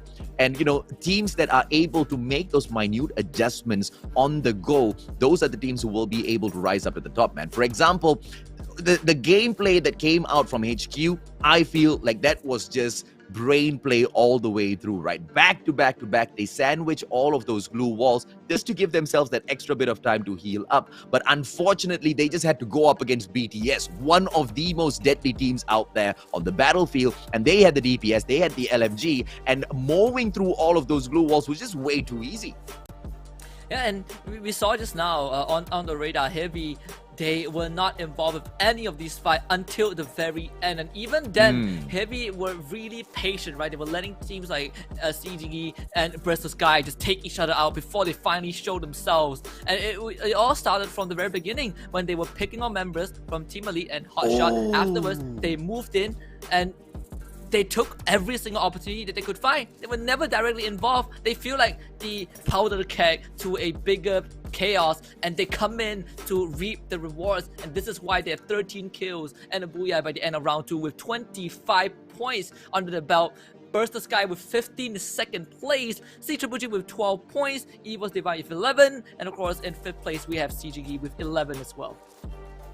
You know, Heavy may not be your first seeded team to come in here, may not be the favorites to pick up the, the grand champion title at the FFAC, but from the consistency that they bring into the competition and from the example that they have set, from what they show us exactly what their strategy is going to be, I'm pretty sure it's safe to bet on a team like this, right? Because they don't get over aggressive at the get-go. They play it really, really slow. They go in for those rotations. They play the edge of the zone, and they really look for those kills as they get in there towards that final circle. And of course, HQ sitting down at the top with the 30 points so far. But look at Heavy, hot on their tails now with the 27 Husky.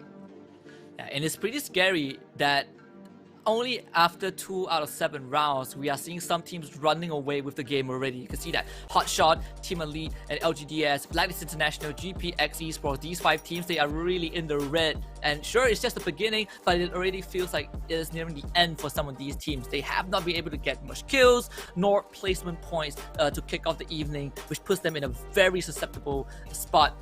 But if this is a battle of the nation, you can bet that Vietnam as a region are leading 2-0. HQ getting the first booyah, Heavy getting the second. And remember, when we talk about the play-ins, HQ, they dominated Group A. When we did Group B, I said 2 teams to watch out for, Heavy and Box Gaming. Box Gaming dropped the ball, but Heavy squeezed through. And right now, I think Heavy is continuing to live up to that expectation. Oh yeah, absolutely, man. I mean, but the unfortunate part in that story is that they squeeze through, right? They cannot afford to just squeeze through in terms of fighting for the top spot this time around. And like we discussed early on as well, Husky, they kind of found their stride within the play-ins a little bit too late, a little bit too, too late into those lobbies, right? But hitting their stride in that second game itself now is a totally different story. It gives them that extra boost of confidence. But this is the FFAC. This is the best of the best of the best from all of those 7 regions in here for the battle. And very clearly, teams, reigning here from Thailand as well as Vietnam are proving to be super, super ferocious out there on the battlefield. So I don't know, man. It's not going to be easy to maintain that consistency, but we will have to wait and see after round number 3. But before that, ladies, gentlemen, boys and girls, a quick short break, and we will be back with more. Just Minute นะคะ Hello, xin chào tất cả các bạn, mình là S Mobile đây. Hello， 大家好，我是阿伦 ENG。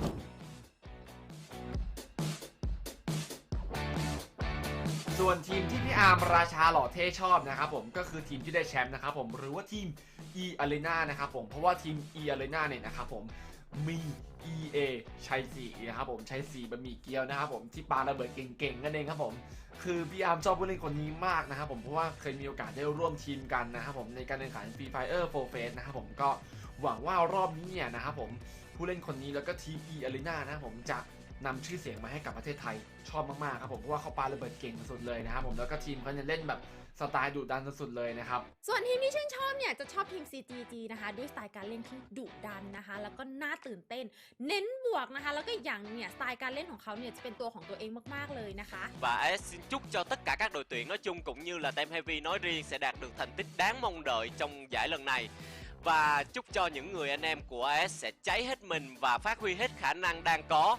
Đừng quên kèo của chúng ta khi mọi người đạt được thành tích tốt nha. Và thần may mắn sẽ phù hộ các bạn. Cháy lên nha. Thay mặt Hero Team, vì xin phép được gửi một lời chúc quyết liệt và quyết thắng đến với đội tuyển Burst the Sky của Việt Nam chúng ta. Hy vọng rằng các bạn sẽ thi đấu hết mình và tỏa sáng tại chung kết FFac nhé. Và các player Free Fire Việt Nam ơi, còn chờ gì nữa mà chúng ta không góp một chút lửa, góp một chút gió, góp một chút sức mạnh của tinh thần dân tộc để ủng hộ cho đội tuyển Burst the Sky giành được thắng lợi vinh quang về cho đất nước, đúng không nào? Bác gấu sẽ cổ vũ hết mình cho HQ Esports.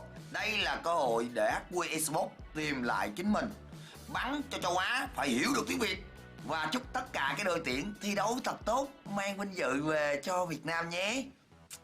I love Free Fire. Và Simi xin chúc cho đội tuyển Porter Sky thi đấu hết mình và tỏa sáng tại trận chung kết FFesports. Và hãy cùng nhau cổ vũ cho đội tuyển Porter Sky để họ mang tự hào về Việt Nam nha anh em. Menurut gua tim favorit gua adalah EVOS Divine karena mereka bisa pasti untuk meratakan turnamen FFac dan bisa mendapatkan juara untuk Indonesia. Amin.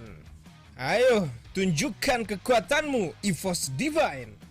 Siapapun tim favorit kalian, kita dukung bersama-sama agar tim perwakilan dari Indonesia bisa membawa nama baik dan mengharumkan Indonesia di kejuaraan FFac. Hello everyone, अस्सलाम वालेकुम। मैं सल्लू आफरीदी और मैं support कर रहा हूं team hotshot को और मुझे उम्मीद है कि पाकिस्तान को जो Asia free fire Asia championship में रिप्रेजेंट कर रहे हैं, काफी अच्छी तरह गेम प्ले उनका हो सकता है, क्योंकि उम्मीद पे दुनिया कायम है। हार जीत गेम का हिस्सा है और फैसला ऊपर वाले को ही पता है कि क्या फैसला होना है, लेकिन आपने अपनी कोशिश जरूर करनी है, क्योंकि हिम्मत मांगते मदद खुदा। और मुझे आपसे बहुत ज्यादा उम्मीदें वाबस्ता है। गो टीम हॉटशॉट, पाकिस्तान जिंदाबाद। अल्लाह हाफिज़। मेरी फेवरेट टीम जो है गाइस FFac में, वो है गाइस अपनी टीम इलीट जो यहाँ पे जीत के आएगी। और गाइस आप लोग भी टीम इलीट को ही सपोर्ट करना। और गाइस आपको पता है गाइस, टीम इलीट में अपने पहाड़ी बाबा स्नाइपर धर धर धर धर करके मारेंगे। और गाइस हमारे यहाँ पे जॉन्टी भाई जो हमारे मतलब परम मित्र है, वो जो है गाइस यहाँ पे मचा देंगे। जॉन्टी भाई, all the best for your FFac championship. और यहाँ पे गाइस टीम इलीट ओपी बोलते हैं फ्रॉम इंडिया गाइस। इंडिया जीतेगा, टीम इलीट जीतेगा।小孩子才做选择，我全都要了，我全都包了，好不好？干，你当作台湾人是瘦甲做你，你安尼了解我的意思不？到了比赛当天，不要忘记你自己是谁，不要忘记你擅长打什么样的策略，不要忘记你擅长用什么样的方式把你眼前的敌人给击溃，不要忘记你们是这一次最有资格代表台湾站在我们亚洲杯上发光发热的选手们，保持信心，这一点非常重要。不要管别人对你说什么，做好你自己就好了，加油！ Blacklist International is my favorite team. They scored 26 kills during the MCP and won. So let's show to the rest of Asia that Blacklist International #1 in Asia. Come on, let's go international. Show them what you are. ต้นกล้าเราจะมาชวนน้องๆเพื่อนๆทุกคนผมนะชาวเกมเมอร์หรือว่าชาวฟรีไฟของเรานะให้ไปร่วมติดตามผมนะไปร่วมส่งกำลังใจกับทีมที่เราชื่นชอบผมนะในการแข่งขันฟรีไฟเอเชียแชมเปี้ยนชิพ 2021 นั่นเองนะผมอย่าลืมนะสู้ๆทุกทีมนะครับก็เลยอยากจะชวนเพื่อนๆชาวฟรีไฟทุกคนนะคะมาร่วมกันส่งแรงเชียร์ให้ทีมที่ตัวเองชอบกันค่ะกับการแข่งขันฟรีไฟเอเชียแชมเปี้ยนชิพ 2021 ที่จะถึงนี้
And welcome back, ladies and gentlemen, boys and girls. This is the grand finals of the Free Fire Asia Championship. My name is AJ. I'm the Mustachio down here with the one and only Husky. So far, the teams that made it through from the plains have most definitely been impressing us. And, you know, they are doing quite well up there on the leaderboards, but only 2 rounds have elapsed, and we have got 7 in here to enjoy, right? So 5 more of those rounds to go, Husky. Anything, my man, can go on to happen.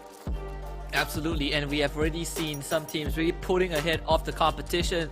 We looked at the region of Vietnam. They're now up 2-0. Both Booyahs went over to Vietnam teams. First one going over to HQ Esports, and the second one going over to Heavy with an explosive performance so far. And mind you, Heavy started off the very first round with only 2 points.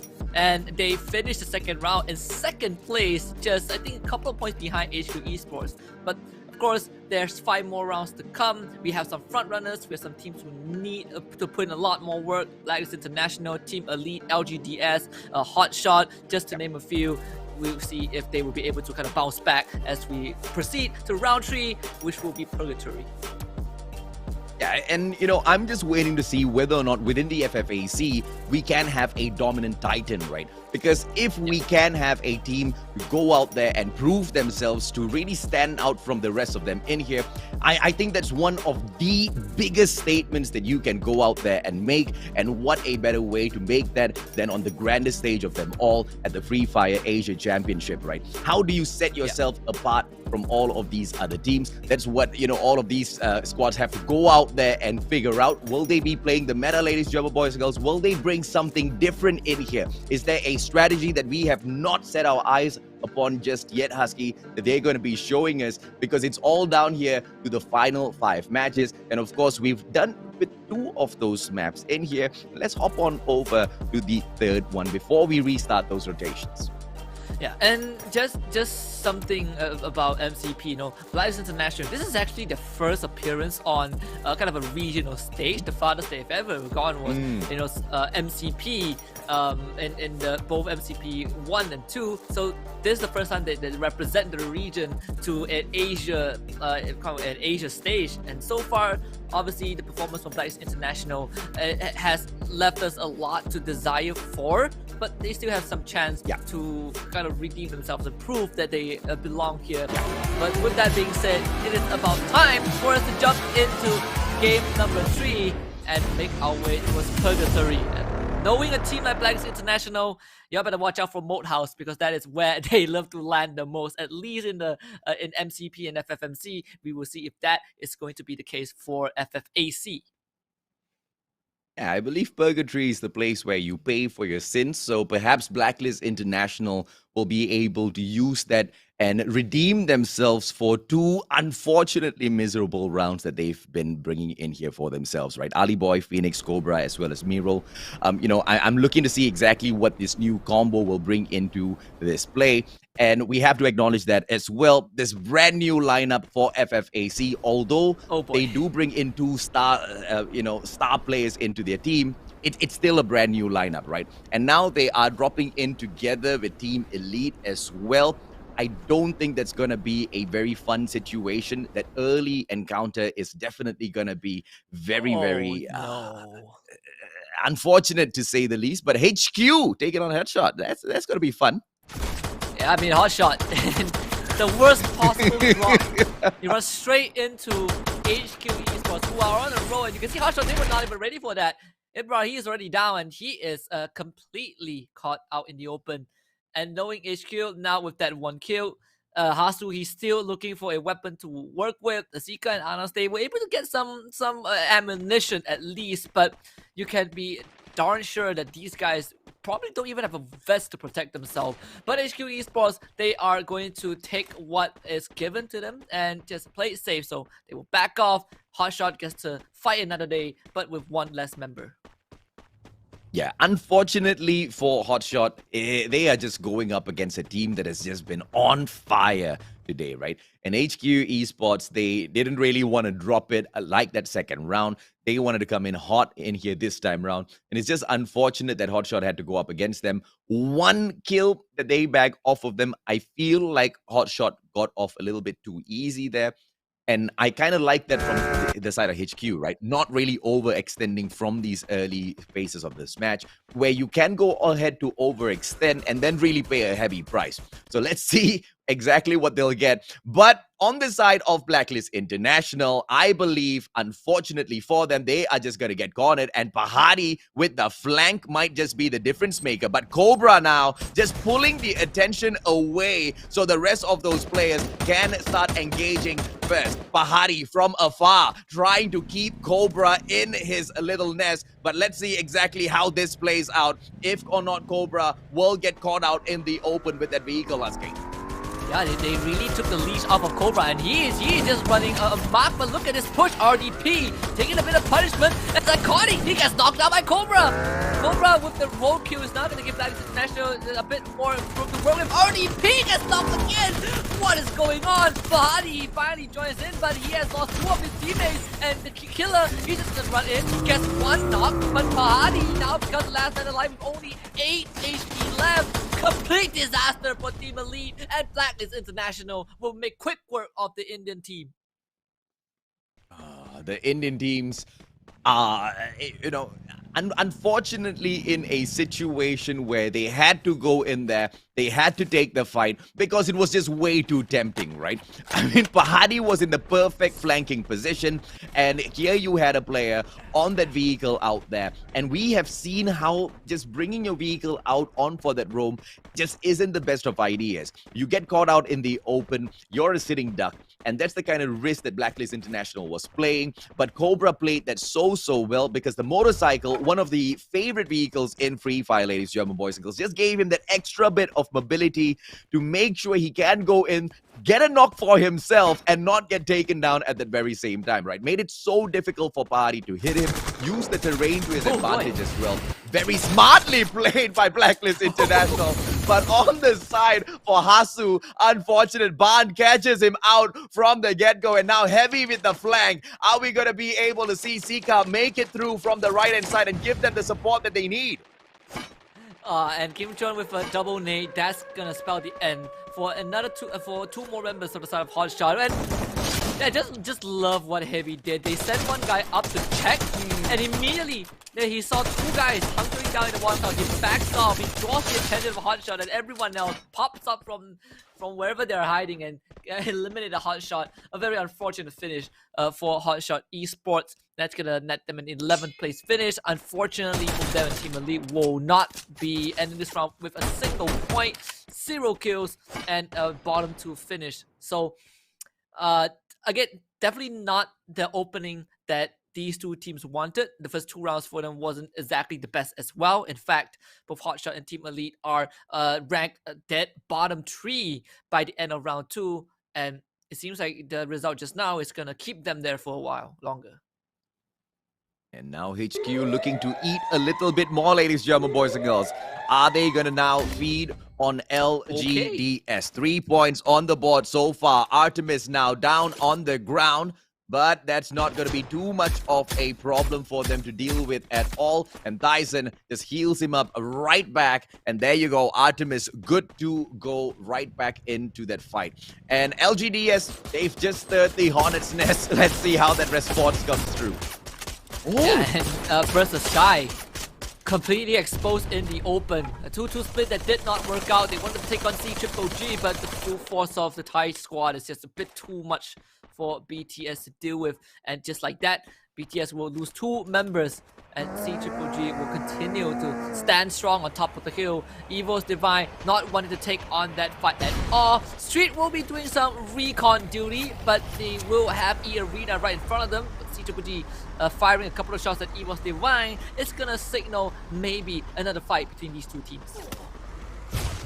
We do get a quick glimpse, ladies, German boys and girls, of how that SMG can just rip from afar. That P90 with the heavy rate of fire if they get into a CQC situation, it's going to be a GG because C-Triple-G, they are ready for a fight like that. But the question is EVOS Divine ready for this encounter? They've moved on into a compound that they can hold on to for the time being, but just a couple of nades will really be able to put the hurt on them, right? Mr. 05 with that long shot will be able to get a knock, but that's not going to be enough to slow down C-Triple-G. Hardy already cooking up that nade. Mr. 05, you are dealing with the best nade handler, Mr. 05 himself. You want to cook it up? Hardy, you better watch out. Mr. 05 cooking one up for him. Here comes Deadpool as well. Sam just running in straight towards him. Pulls out his shot. No. Sam gets taken out instead. Mr. 05 on the ground. He was Divine. They get obliterated by C-Triple-G. And now Hardy as well as Momo, they step out. Deadpool takes that final shot. Way too easy for C-Triple-G. Unbelievable. EVOS Divine tried to run C-Triple-G down, but they were the one who got mowed over. We saw 3 separate vehicles from EVOS Divine. They ran straight at C-Triple-G. And remember during the play-ins, House of Blood from Pakistan did the exact same thing. They tried to run straight at this Thai squad, and we all know how that ended up with C-Triple-G getting a full team wipe. Now they have 6 kills in the bag, and they are looking to get more. And right now, C-Triple-G's placement in the grand finals is currently 4th place by the end of the first 2 rounds. A team that isn't the most active in terms of getting kills. In fact, they only have 8 total kills right now out of the 24 points that they have. So this is definitely a step up for the team, but they usually don't get that active unless they are prompted by another squad. You know, C-Triple-G, the question was, can they really find that momentum in themselves, right? Because earlier on, it was a little too passive for us. So I guess they detected that within themselves as well. They want to play a little bit more of an aggressive game, and it's serving them up really, really good. HQ, a lot of pressure onto LGDS, but Bruce managing to get away. But with a smoking vehicle, that's not really going to sustain him for long, but he has to play the long game. He backs outside of the blue zone. It's not really going to be a lot to tank at the very moment, but we have to understand they also have to cross that river, right? So LGDS, they make it through, ladies, German boys and girls. They have to take the cross all the way through Central and then back in. This is quite the long rotation that HQ has forced them onto. Yeah, and especially for Bruce, you know, his vehicle got blown up, so he's most likely trying to find a separate vehicle. It seems like his teammate, at least the Roro Road Trip squad, is not turning back for him.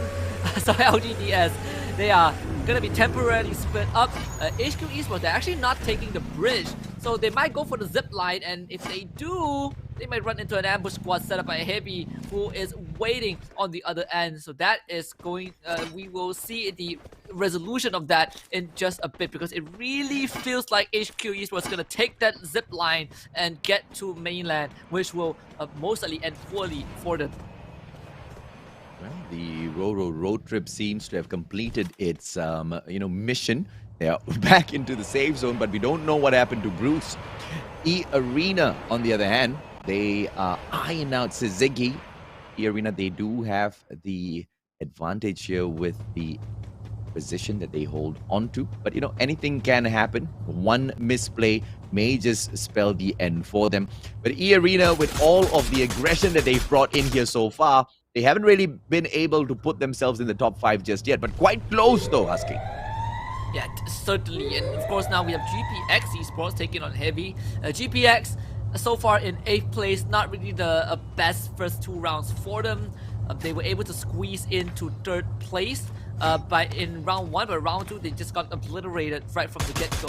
So this is definitely a fight that they would love to win, but you're up against Heavy, a team who always somehow finds themselves in the best possible location, and it feels like Heavy might have had GPX Esports kind of trapped, and at the same time, you have HQ Esports just casually cruising through. We'll see if they want to be a part of this, but with the shots fired from GPX tagging onto the members of HQ, they are just going to completely ignore this commotion.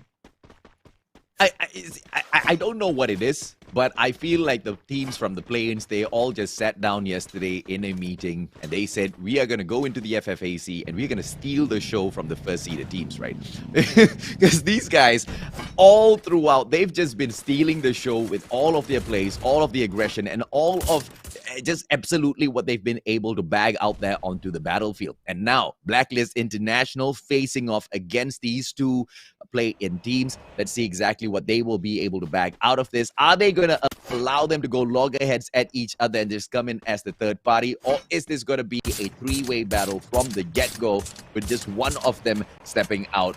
It is the side of HQ with the vehicle, so there is one, I guess, insurance ticket waiting to bail out if at all things get a little ugly, Husky.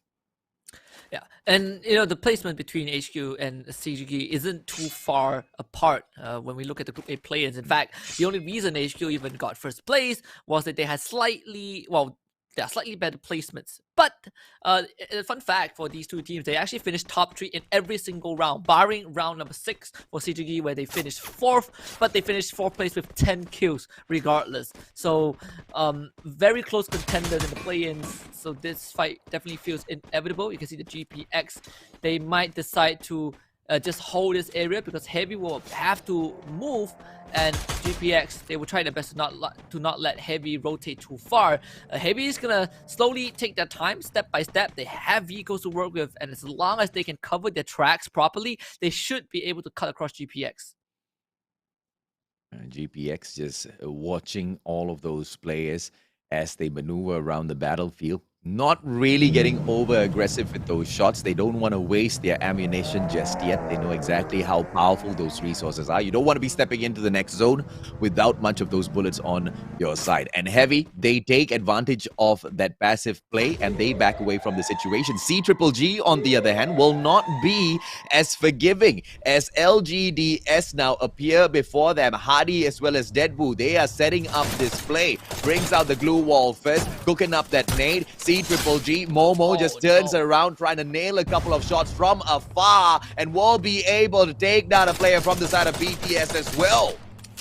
Yeah, Blacklist also caught in the crossfire. Who would expect CGG to have 2 members on top of the hill, but the safe zone is 100 miles away, and now Blacklist International, they're in the line of fire, and as you can see, Momo is running after the vehicle of Blacklist. He might be able to catch them though, as Blacklist forced to touch down where CGG wants them. But Blacklist International, they do have the man advantage, and if there's any chance to overrun CGG, it is now. But CGG, they're coming in. Darren has tried the first nade, taking out Phoenix. The second is going to come through, doesn't take out Phoenix just yet, but Blacklist International will need some redemption. Cobra gets hit, but he is in the red. He's not dead just yet. A second nade from Deadpool will nail Cobra in the face, as Bruce from behind also gets taken out by CGG. They are taking on 2 teams at once, then they're winning all of the fights. LGDS stood no chance. They have the high ground, but doesn't matter because Darren has those shots. Deadpool getting a 3rd nade onto Miro. This guy is a connoisseur of grenades as LGDS fall. Momo finally brought to his feet, but Blacklist International are running out of gas, and with Hardy watching this window with a shotgun and Darren walking in with the sight, they're about to just slice Blacklist International into ribbons, and Blacklist International will be taken out. CGG wipes out 2 teams and lands themselves the 14th kill of round 3. And all that's left is for them to bag that booyah and put that 30-pointer up there on the board, ladies and gentlemen, boys and girls. Do they want to outdo themselves? Can they reach up to such heights? CGG bringing out that aggression that we were looking for, bringing out that aggression that was missing the last time they went in there for the hit. And now it will be the side of EA. Arena just watching the players of Heavy as they gatekeep GPX. This is just a battle that CGG can throw themselves into, but they have to be careful as Ziggy right there on the right-hand side as they open fire now may be able to finish them off because they do have a slightly better advantage in terms of their position as King. Yeah, and Hardy, he has already taken point out in the open. That's going to allow the rest of his team to slowly move forward. Did drop that glue wall right beside his vehicle. So creating kind of a minor barrier of safety as CGG putting on a couple more bodies under the belt as GPX not able to win the fight against Heavy as Fudai was able to take down 18 Deer, but thankfully Justin has a couple of blue walls to allow him to bring Deer back up. We see the nades getting tossed out from afar by Heavy, but so far they haven't gotten a single knock just yet. They also have to worry about HQ Esports from the another angle. Panda and Van both getting knocked down from the get-go as Justin pulls out that grenade launcher, and Heavy are down to just 2 members. It's going to be Fudai and Kim Chon who need to hold the fort, but GPX Esports, they're slowly pushing in due to almost down to Kim Chon as he does drop the time turner, but he can only hold on for so long. As C-Triple-G, they finally lose Momo as E Arena will bring the fight straight to C-Triple-G, and it seems like C-Triple-G have already been eliminated.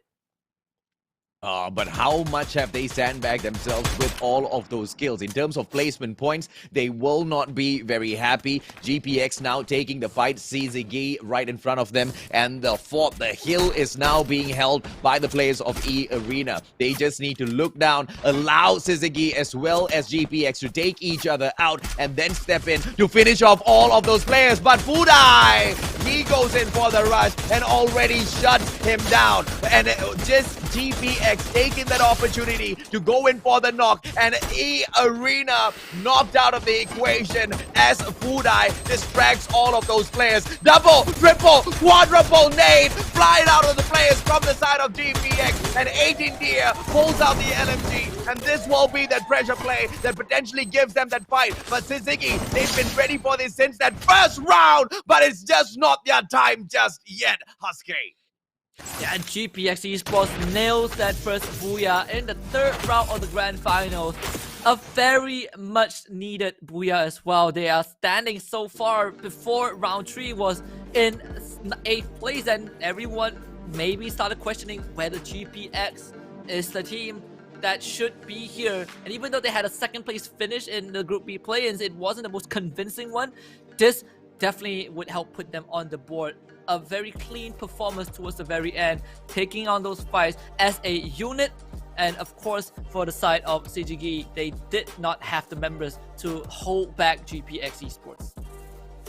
Yeah, Suzuki, they can get into that final zone, but unfortunately, they just can't get the job done at the moment, right? And GPX, although it was a little bit of a chaos in that towards that final zone, they still managed to bag it. And, you know, they desperately needed all of those points. Earlier on, they were just sitting down on the overall leaderboard with 13 points, and now with the booyah in hand, it surely puts them in the fight for the top 5, and we're just in round 3, Husky. Like we discussed, anything can happen, and everything is happening right for the side of GPX. But, you know, C-Triple-G, they brought that aggression out that we were looking for, but unfortunately for them, we didn't get to see that action. They got taken down a little prematurely in towards that final circle. Yeah, but no, they've got, the last time we laid eyes on them, they had 14 kills, so technically they already got themselves a booyah by killing enough people. They can kill like a quarter of the lobby at that point of time, so I think C-Triple-G is going to be happy with that. They're currently in contention with BTS with 24 points each, but that round definitely is going to put them ahead of BTS, and I wouldn't be surprised if C-Triple-G is now currently in 1st place just because of that performance itself. HQ and Heavy didn't make it that far either, so C-Triple-G has a really good chance to take the lead.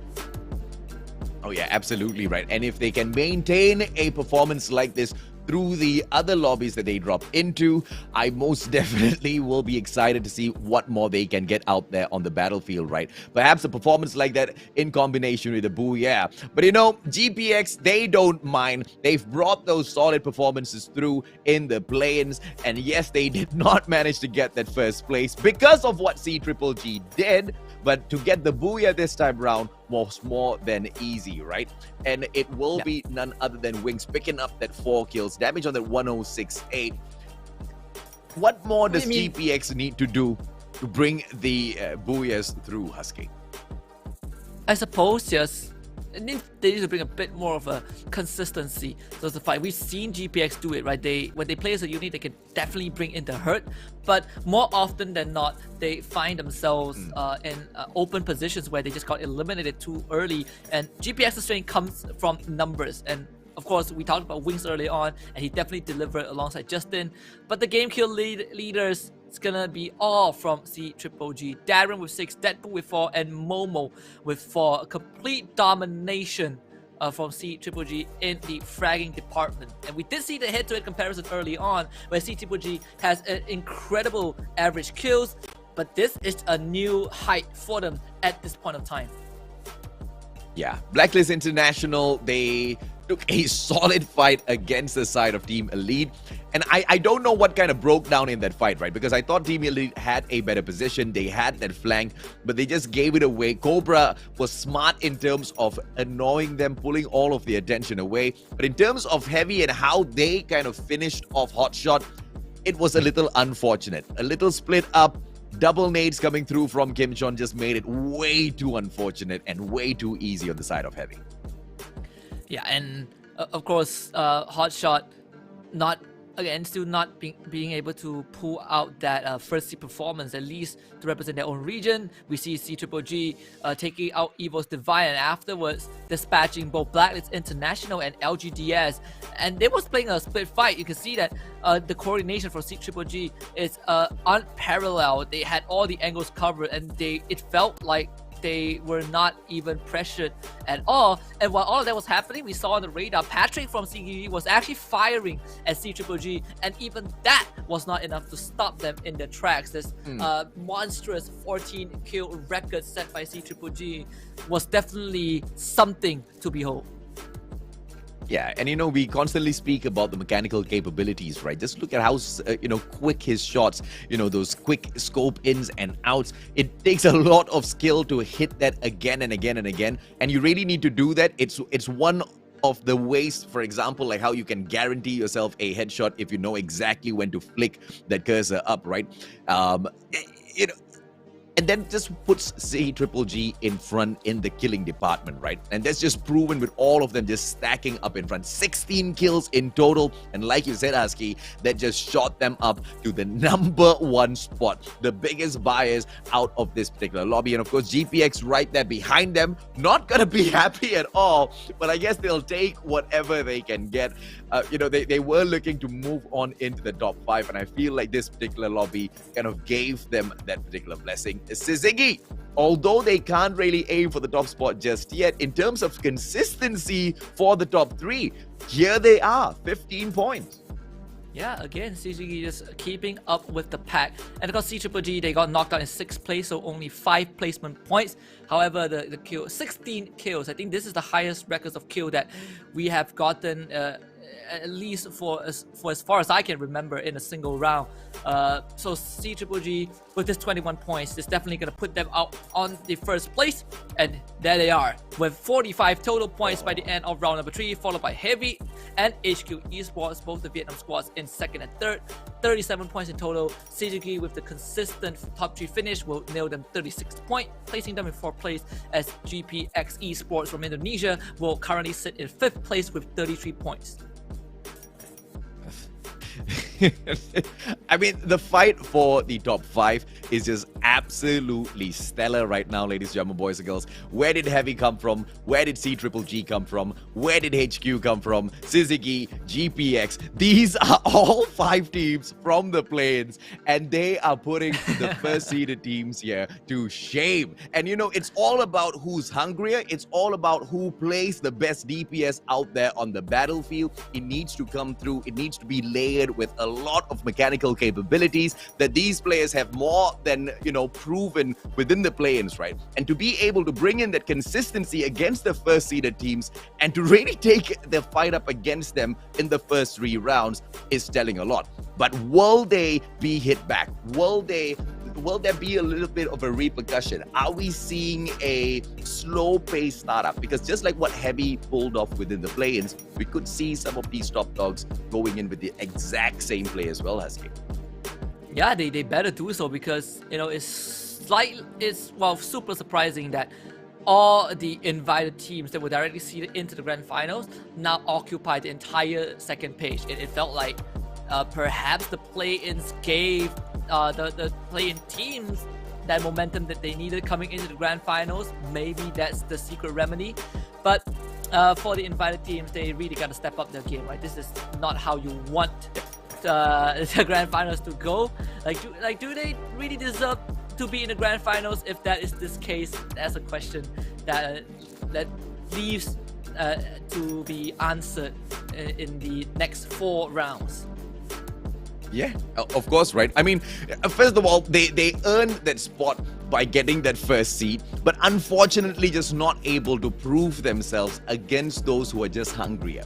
And once again, it's exactly what Free Fire kind of stands for, right? If you go out there, you throw in all of your effort, and you stay hungry, and you stay close with the updates, you know exactly exactly what works out there on the battlefield, you are going to be able to get it. All of those micro adjustments that are made by these teams as and when they face all of these different situations out there on the battlefield, it really puts these 5 teams that have come in through from the plains in such a great position. Also because, like what you just said, Husky, they bring in that extra bit of experience, right? They've warmed up just a little bit, and they didn't really warm up against players from their own city, their own town. No.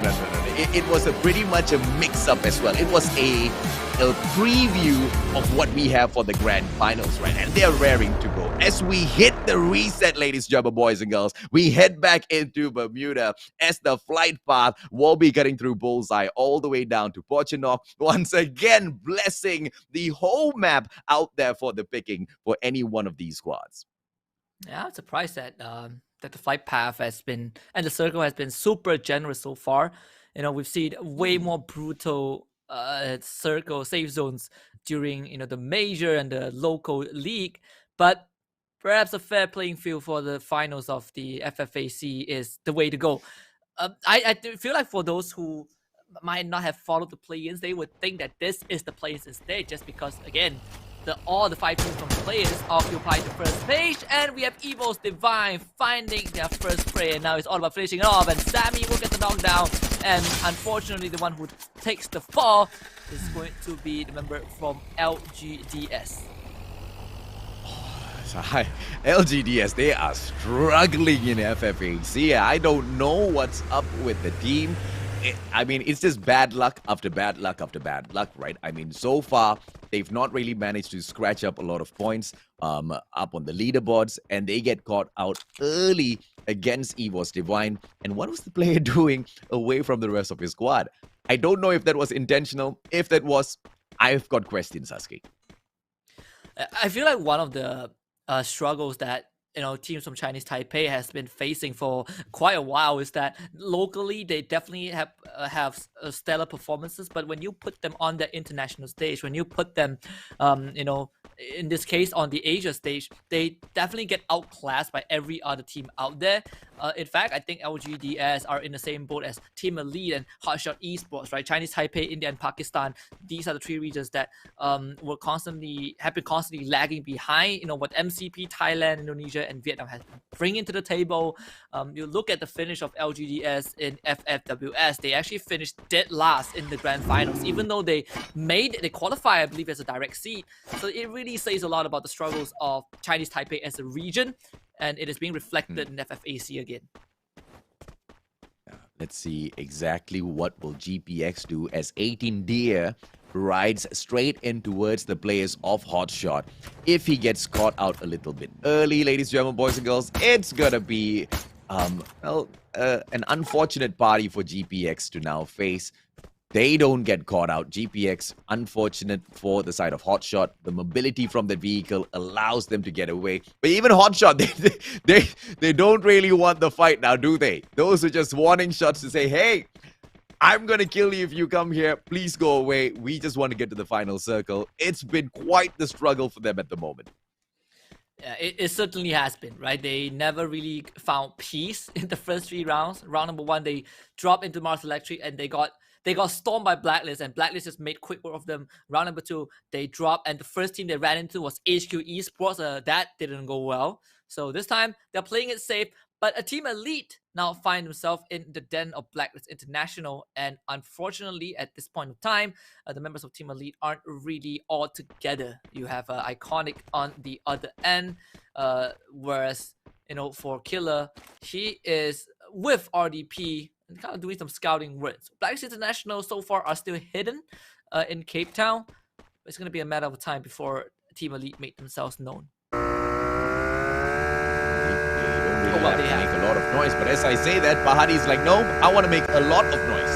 So So there you go, ladies and gentlemen, boys and girls. Blacklist International, they know exactly what's in front of them right now. But you know, all of the distraction can also make Blacklist International back away from the situation, right? I'm curious to see exactly how the Malaysians will be taking this fight as they represent MCP. They want to get into the next zone, or do they get suckered in for a few extra kill points? They want to get information first as to what is the team in front of them, so they can gauge a little bit of their own chances. But do you want to take that risky first shot, Husky? That's the question. Knowing Blacklist International, the time isn't right just yet. I think, you know, with where they are in terms of their positioning, they probably don't have the best the best opening to start those fights. But if Team Elite plays and they don't respect the amount of ground that Blacklist International has covered, this might get ugly really quickly. You can see that Miro, he is well aware, and Cobra as well. They're starting to split up on the side of Blacklist International to cover more ground, and in fact, it feels like they might want to take this straight to Team Elite. Well, Blacklist International with Mirul opening things up. Ali Boy will have their backs, but he needs to keep a closer distance because Team Elite, they may be able to close this off quick. But you know, as I say that, ladies and gentlemen, boys and girls, I smile a little bit because they have definitely been struggling in these lobbies. Their past experience as well as reputation makes me believe. Iconic runs away, pulls out. Oh, smart play with the time turner and the glue wall right in front just to block Miro off, and he buys himself a little bit more time. Yeah, thank goodness for Iconic. If he went down, Blacklist will go straight for the kill. Killer with a huge shot onto Cobra. And now with Cobra on the ground, Team Elite has opened up the best possible opportunity to eliminate Blacklist International. Now they just need to finish the job. Phoenix playing on top of the roof. Bahari is able to run in with the side. Ali getting knocked down again. Killer with the second knock. And this is going to be huge. The flashbang is going to buy a bit of time. But is it enough though? Iconic bombs himself. And Bahari, he is also in danger as Blacklist International. Miro tries to run into RDP, but to get taken out is Phoenix being the last man alive. 1 against 4 of the members of Team Elite. Iconic getting brought back up, and Phoenix, he doesn't have much to work with, but the landmine is going to take down RDP. Bahari will finish off Miro, doing some damage on the Blacklist International, and Team Elite will finally find that victory. They take out Blacklist, and they lose no one. What a play by Iconic. He does not bag any kills, but I tell you, the guy just broke Blacklist International down with that distraction and that timely play with the time turner as well as the blue wall. The glue wall kind of just saved his life right there. But what he did was baiting that player out, bought him a lot of time, a lot of attention was paid onto him as well, allowing the rest of those players to just step in, get the flank. Blacklist International, unfortunately, unable to get out of there. And player after player, they got taken down. And those were from very smart plays. I mean, they sent in another player up onto the roof, and you could see him pull out the time turner, timely as well to save his own life. Almost they get taken out. They scraped through with... I don't even know how they scraped through. Yeah, you definitely have to give a lot of props to Killer. He was able to knock 3 members of Blacklist International before Blacklist International, even started out the fight, and that really gave Team Elite a lot more room to work with. So Killer living up to his name. And with this exit from Blacklist International, it's definitely a very surprising result, judging by how this should have went. But here comes challenger number 2, and it's going to be a step up in difficulty. We welcome Heavy into the ring, and RDP, he is completely out in the open as Kimjo attempts to run him down, and Fudai will spray him onto the ground with that UMP, and that's going to be a guaranteed kill. But Pahadi has the nade. The nade to land first. Fudai tosses one in, and he's going to storm straight onto the second floor. The quick execution from Heavy will guarantee themselves 2 kills on the side of Team Elite. Fudai, it is not just about the mechanical plays there, it is about the IQ of how do you storm the front, how do you take down a player solo in that building, even if you don't have that backup from your team members, right? It's all about the timing. Tosses in the nade, forces his opponent out of that room, and he knows where else can you run? I'll meet you halfway down the stairs, ready with the SMG already. Heavy, what a play, what a display, and now they are just going in for the shutdown. They are on the hunt. Are they going to find the kill onto Killer? Very quiet, smart plays, and they will stay hidden as Heavy make their way in towards the safe zone. And of course, just leaving some burnt rubber in their wake of the carnage that Heavy left behind. 2 kills, Team Elite able to survive with at least 2 members left alive. They're going to be left in the dust temporarily as Heavy, knowing how this team likes to play, they're not going to be too far away from where they departed. So Team Elite, they are still not in the clear just yet because Heavy are still circling around. Look at Ban. He is literally breathing beside Iconic. It's a matter of time before Team Elite gets snuffed out. But for now, Heavy will touch down and kind of just restock themselves for the future fights. Yeah, I'm wondering if or not they're going to be able to successfully gatekeep Team Elite and just bag those extra 2 kill points on their side as well, right? I feel like they would deserve it after that beautiful performance, but C-Triple-G, they now are in a unfortunate situation because Ziggy right in front of them, they hold on to the hill, they get that extra bit of information, but Ziggy, they are caught in a similar predicament as LGDS. They hold a higher hill above them. BTS, they'll storm the front approach by Heavy as usual. Shin, what a nade opener onto Kim Jun, and Funky will be able to get a shot as well. Fudai on the ground. Panda, is he going to be able to step in? Yes, he does, but knocked down to the ground. Kim Jun up with the help of Bando in the nick of time, but Heavy, will they be able to hold on to this? BTS, it is them with the very smart play on the time turner. Hold on and brings in the sustainability as Heavy. They go in for the hill. Kim Jun, they buy themselves a little bit of extra time with the glue wall, Sasuke, but more trouble comes through. And look at that HQ. They're driving away. They're leaving. They're leaving that fight without trying to get involved up close. Wings is gonna stop by and take out Artemis. It's gonna be HQ Esports needing to take on GPX. Heavy getting severely punished with that push into BTS, but now it is not Heavy's problem anymore. It is going to be CDG who is going to kind of finish off what Heavy started, but unfortunately they run straight into the meat rider. It's going to be Dark taking out 2 members. Shin will find one as well, as CDG completely gets obliterated as they walk into the shooting gallery set up by BTS. That's going to be 4 kills so far. CDG still not out just yet. Oh! Finally, we finish our BO. Will take a return as Heavy even snuck 1 kill onto Patrick with that nade. And this fight is temporarily done, but now BTS turn their attention back onto Heavy. Ban getting tagged, but he's not down just yet. We were asking where were the top dogs, where were the invited teams? Well, there you go. BTS now eyeing all of those players from Heavy, and that nade opener was just a quick teaser, right? The question is, how will they now go in there for that shutdown? Because once they're done with Heavy, they can then focus on to just being the third party in this fight between GPX as well as HQ in a moment.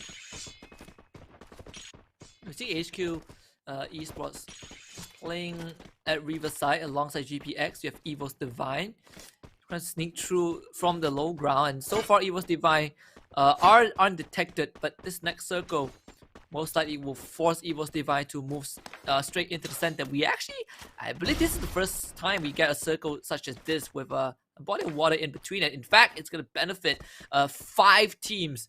GPX, Heavy, Burst the Sky, HQ, and Evo's Divine. Everyone else will have to start moving in. LGDS and Team Elite still in the game. Hotshot playing that ultra safe playstyle keeps the whole team alive, but taking on fight is going to be an inevitability very soon. As you can see, that E Arena, they are slowly covering the ground from that western side. C-Triple-G, they need to be careful now because as they move on towards the next the next safe zone, it is going to be a challenge to move past E Arena. But, with the driving skills of already, it might be slightly easier under the bridge. Ladies and gentlemen, boys and girls, not looking to troll anyone just yet. GPX now setting up a fight against HQ, and Evo's Divine not in the best place to take advantage. And the only saving grace for HQ is that they have got the biggest fort in this whole equation, and that gives them the access to their roofs, which also gives them a little bit more of the information to take on 2 fights at one time. Yeah, Kim Jong with a pixel shot almost gets her down. but unfortunately, his victim was able to get away. And BTS about to storm the compound. Heavy, can they hold off this whole squad? I mean, it's a 2 versus 3, and it's gonna be some vehicles. Oh, hot shot! They're running straight through. As BTS, they actually will turn their attention onto CGG as well. Hardy, he does get knocked down, as hot shot will touch down smack in the middle. Just absolute guts of steel as LGDS also makes their presence known. They're gonna wrap around the corner on the opposite side of the freeway, but they were able to make their way under that bridge, sort of avoiding E-Arena temporarily. Roro under fire, his vehicle is in flames as LGDS forced to disembark in the worst possible position under the bridge, near this dam, and most importantly, having to run in parallel with EA. But look at this, CGG, they were waiting. They're about to gatekeep this entire bridge. This dam is now going to be the graveyard for a lot of these members from the side of E-Arena, as Hardy's gonna get the first kill with that shotgun. LGDS, they will have to wait this out as E-Arena gets absolutely slaughtered by CGG. A nade from Hardy doesn't connect. Chai4, he's low, but you can see that CGG, they are relentless. Hoysang gonna get knocked down. There's 2 members down from the side of CGG. The nade has come through. Momo and Hardy on the ground, but then was gonna swing the corner, and E-Arena will be eliminated.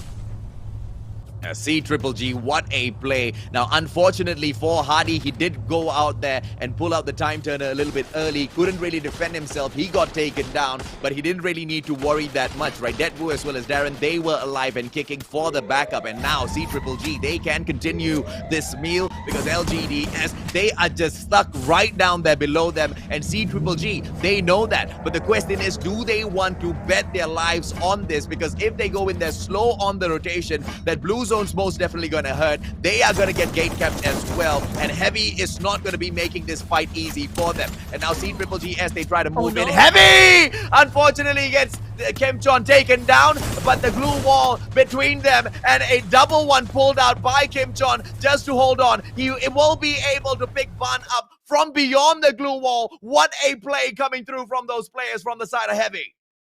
Yeah, and Roro, he was able to down Deadpool, so CGG will have to abandon him for sure. Momo doesn't have time to regenerate himself, but look at that. Evil's device somehow still stuck in the open despite being close to the compound. This is going to be a bloodbath as Kimchon, he will try to out-heal that blue zone damage. Mr. 05 with the grenade launch is going to find himself too knocked now, so maybe this is a chance for Evil's device to finally make their mark. Now with the blue wall will keep himself safe at least for now, but H3 Esports, they're getting backstabbed. Sammy comes in with the Vectors, going to be able to down Funky M, but H3 Esports still have 3 more members to work with. Artemis trying to find some retribution, able to take out Mr. 05. Also getting down Downing Street as well. Artemis is going absolutely berserk to find some revenge for his team. Artemis on the speed. Artemis with the 4, and he is a one-man army. Evil's Divine are out.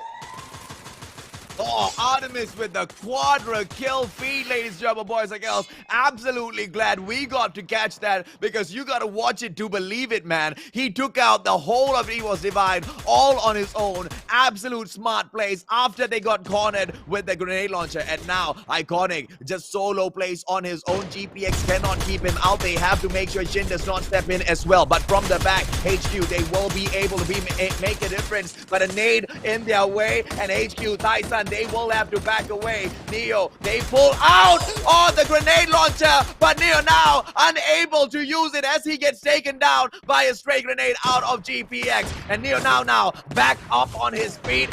Stellar plays from him can secure HQ the Booyah in here if played well, Husky. Yeah, and Artemis again leading the charge, taking out Wings. That's the front line of GPX eliminated as Dia will take out Iconic. It's down to HQ and GPX. Who will get the second Booyah of this grand finals? HQ with 6-2 in the bag, and Artemis is going to have. How does he end up on the roof? Artemis finding himself another kill just now on the ground. GPX and Sao and HQ have done it with 9 kills to close out round number 4. HQ Esports finds the second Booyah of this grand finals. Neo now pulling out the most valuable weapon at the very final circle. I understand why he kept it for the very final battle, but unfortunately pulls it out 1 second too late. But thankfully, it wasn't all over, right? The backup from the other team members were there. The play on the glue walls were absolutely stellar just to keep the defense on their side. They pick Neo now back up. Artemis, as usual, he goes in to be the main anchor of the team, and he just absolutely slays, man. From up top on the roof, nobody expects him him out there. And HQ Esports, they bag an impressive booyah to potentially shoot up to that #1 spot now. Yeah, say what you want, but there's a reason why Artemis is one of the Greek goddess. The goddess of hunt is one of her titles. And for the side of Artemis, he definitely lived up to that name with, I believe, 7 kills to close out the round. Just absolute monstrous performance. Taking out the entirety of Evil's Divine and being the guy that opens up that final fight by downing Wings, who was charging at the rest of HQ, and also somehow getting on top of the roof. There's nothing that this guy cannot do. Definitely deserving of that key player title and the MVP title by the end of round 4. HQ Esports now with 2 booyahs in the bag, they're gonna find themselves in a very comfortable position. Absolutely, man. I mean, big brain plays coming out of a player like Artemis, and if he can keep that up, you know, there's just one missing thing within this whole equation. I was thinking throughout the whole time from the side of HQ was that one grenade launcher, right? And Neo now just played that hidden so well all until that final moment. But still, even through all of that pressure that the side of HQ Esports were bringing through, the other teams, they did quite well, just unfortunately caught off guard outside of the zone. 6 kills in this lobby, ladies and gentlemen, boys and girls. 4 of them back-to-back, wiping out a full squad in the name of EVOS Divine. One of the best Indonesian teams taken down by this one golden player. And towards the very end, there was also this one moment that we got to catch a glimpse of, other than Artemis winning the 1v1 against Wings. It was also that grenade launcher that you mentioned, right? Neo now, before he got down by the grenade launcher, I believe from Justin, he was able to fire it around. So that return round actually knocked 2 members of GPX Esports down, buying even more time for Artemis to work his magic. And it's just a collective effort of HQ Esports that supersede what GPX Esports brought to the final circle. Of course, for the game kill leaders, with Artemis leading that charge for round 4 with 6 kills, followed by Bio from BTS Burst the Sky with 3, and finally in 3rd place with Deadpool from C-Triple-G with 3 kills as well. C-Triple-G still looking for that aggressive play this time round. Unfortunately, just does not end up the way they want.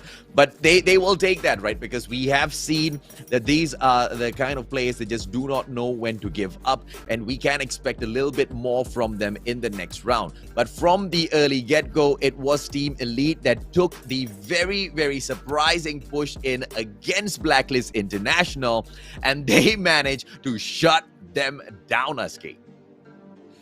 Yeah, and I think this is a huge testament from the side of HQ Esports. I mean, the fact that they dominated their playing groups, and now they look to dominate the grand finals. By the end of round 3, they were in 3rd place. No, they were tied with Heavy, but now they just come back swinging with another booyah. You have to wonder if HQ is going to be that team that wins it all at this point, because we have just got past the halfway mark, and HQ seems to be that team that has put on the best performance so far. Yeah. C-Triple-G, of course, in this situation, as you can see from the highlights, bagging the most out of the equation as they took that beautiful push. Hardy, once again, that was the moment where he got taken down. But if he had the time turner there, he could have played it a little bit better. But a lot of those investments in that early part where he wanted to get those skills, and C-Triple-G, they played that very well. But this was the part where we saw HQ just stepping on in. EVOS Divine was outside as well, and Artemis, he made the play of the game, potentially the play of the day, Husky. Yeah, and I think this is definitely the best moment for Artemis, right? I kind of felt like EVOS Divine should have been a bit more prepared for that.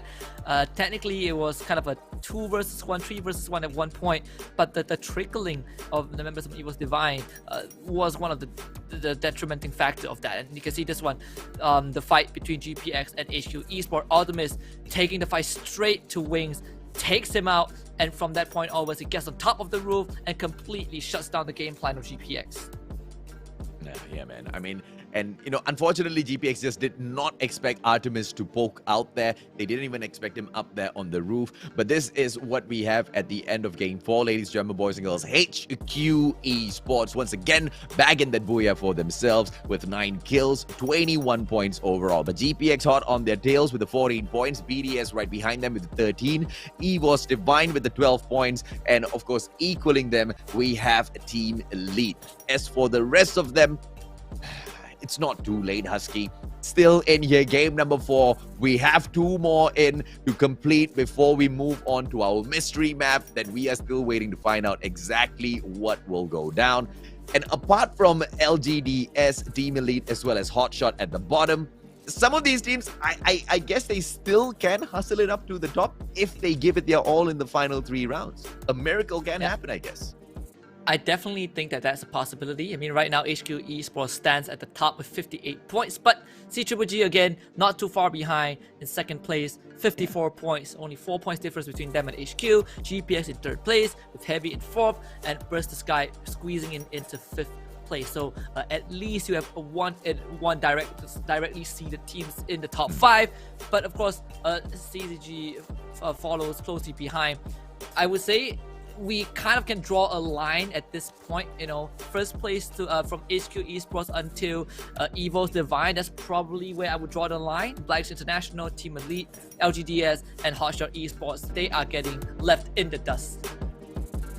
Absolutely, man. It's all about the teams that come in here from the play-in. Suzuki kind of dropping out of the race a little bit there, but it's all right. I think one more round in here, they'll be right back in because of the consistency that they've kind of showed us through the play-ins as well, right, Husky? So no doubt we can expect more greatness from them. So far, the ones that have taken the biggest risk out there on the battlefield as far as those early drops have gone. But ladies and gentlemen, boys and girls, what more can we expect? We will find out in round 5 after a quick short break. นะคะโซ่คณะทีม CGG ทำได้อยู่แล้ว Và đừng quên đón xem trận chung kết bùng nổ này vào 17 giờ ngày 28 tháng 11 nha. Semangat terus Indonesia. #FFindo bersatu. Kobarkan semangatmu. Và đừng quên xem trận chung kết bùng nổ vào lúc 17 giờ ngày 28 tháng 11 nha mọi người.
Best teams in Asia continue the race for glory and to claim the title of champions. This is the Free Fire Asia Championship Grand Finals. I'm Husky and alongside me is the Musashio AJ. We have 3 more rounds until the king is crowned. And so far it seems like HQ Esports are leading the pack. Oh, absolutely right, but they haven't really run away with the trophy just yet. A lot of the other teams hot on their heels. As a matter of fact, in just one round, the whole top 3 can go ahead and change, right? Because anything can happen out there on the battlefield if you do not bring in that consistency with your play, and anything can happen, meaning if you just choose your drop spot a little bit off, and if you make that exit, for example, something that I guess not a lot of people would have expected, Husky, for Team Elite to be able to send Blacklist International back into the lobby so quickly in that previous round, right? And something like that can happen to HQ. It can happen to CGGG. One wrong move, final 3 rounds, who will be able to stand up at the top at the end of the 3? And to bag all of this off, to kind of make everything a little bit more interesting, we don't know what map we're going to be playing the final match on. Yeah, and that is this is the first for competitive Free Fire. So for those who don't know about this just yet, we instead of 6 rounds now we have 7. So 1 extra round for teams to make a difference, and the 7th round is going to be a slot machine. So we will only find out what maps these teams will be playing on when we get to that point. So cross the bridge when we reach there. But for now, it is the normal cycle of Bermuda, Kalahari, and Purgatory. We've just finished the 2nd confirmed Bermuda map. We're moving to Kalahari for round number 5. And so far, the teams from both Thailand, Vietnam, and Indonesia have been consistently proving to us why they are the top 3 regions in Asia. And Heavy, they have been a team that, didn't really get into a quick stride within the plains itself. They had quite a long warm-up, and then they started hitting heavy in those final 3 rounds. And if they can kind of manage that sort of a solid stride towards the final 3 rounds in here, them rising up to that number 1 spot from their current 4th position is not going to be too far-fetched, right? Stone Ridge all the way down into Foundation. Once again, a very, very, very kind initial flight. Yeah, I wonder what's going to Free Fire today. We are getting such good flight path. Straight down the middle, this is where a lot of teams are going to have the opportunity to drop straight onto Refinery. And of course, the team that's going to take that chance is going to be E Arena. They did that in round number 2, and they're going to repeat that again. I think GPX Esports are nearby them. This hot shot will drop in Council Hall against Team Elite. This was exactly the drop spot that these 2 teams took during the first Kalahari showdown, and it seems like none of these teams are willing to budge. Yeah, and remember, even earlier, the lesson that they learned was neither side wins this battle, right? Just don't take those early shots. Both of the teams, Hotshot as well as the Team Elite, they are kind of struggling in the competition, and you want to get into that final zone. And you want to, if at all, get lucky with those kills in that final zone, right? Because to the very least, you want to be able to solidify yourself with those placement points. And it's not like we are only fighting for the top 3 here.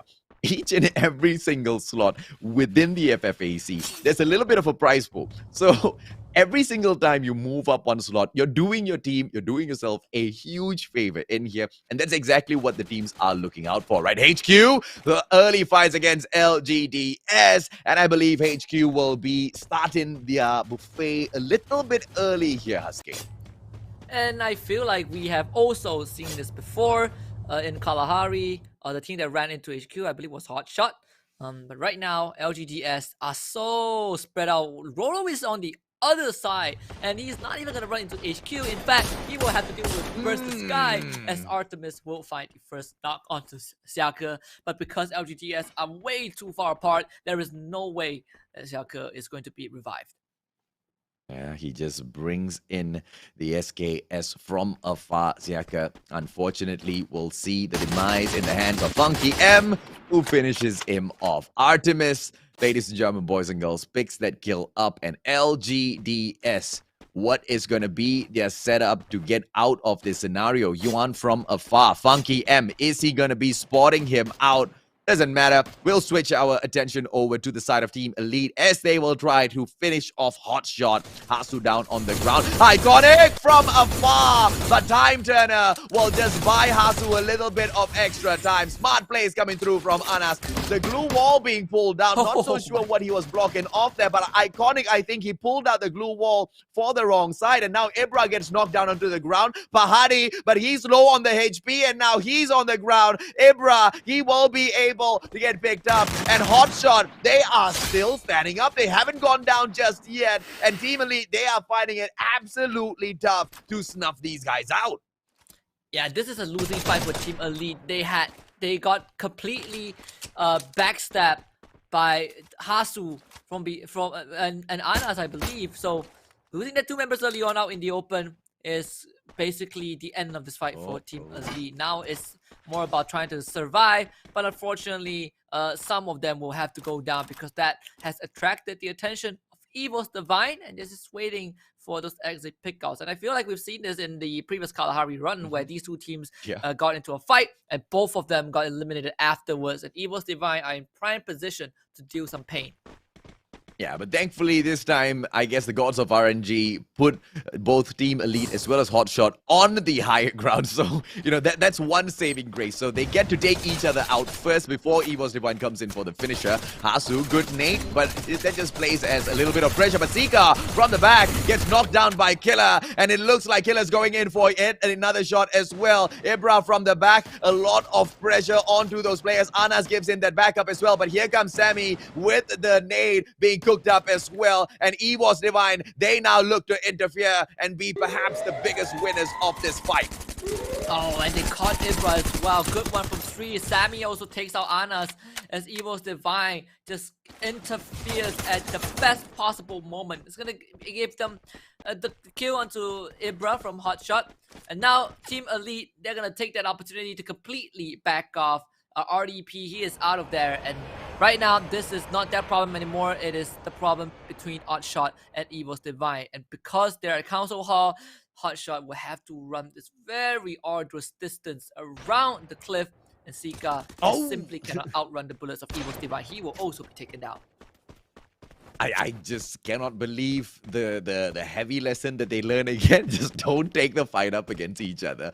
Play the safe zone, right? So much of noise being made. It just brings, it just catches the attention of the big cats out there on the battlefield, right?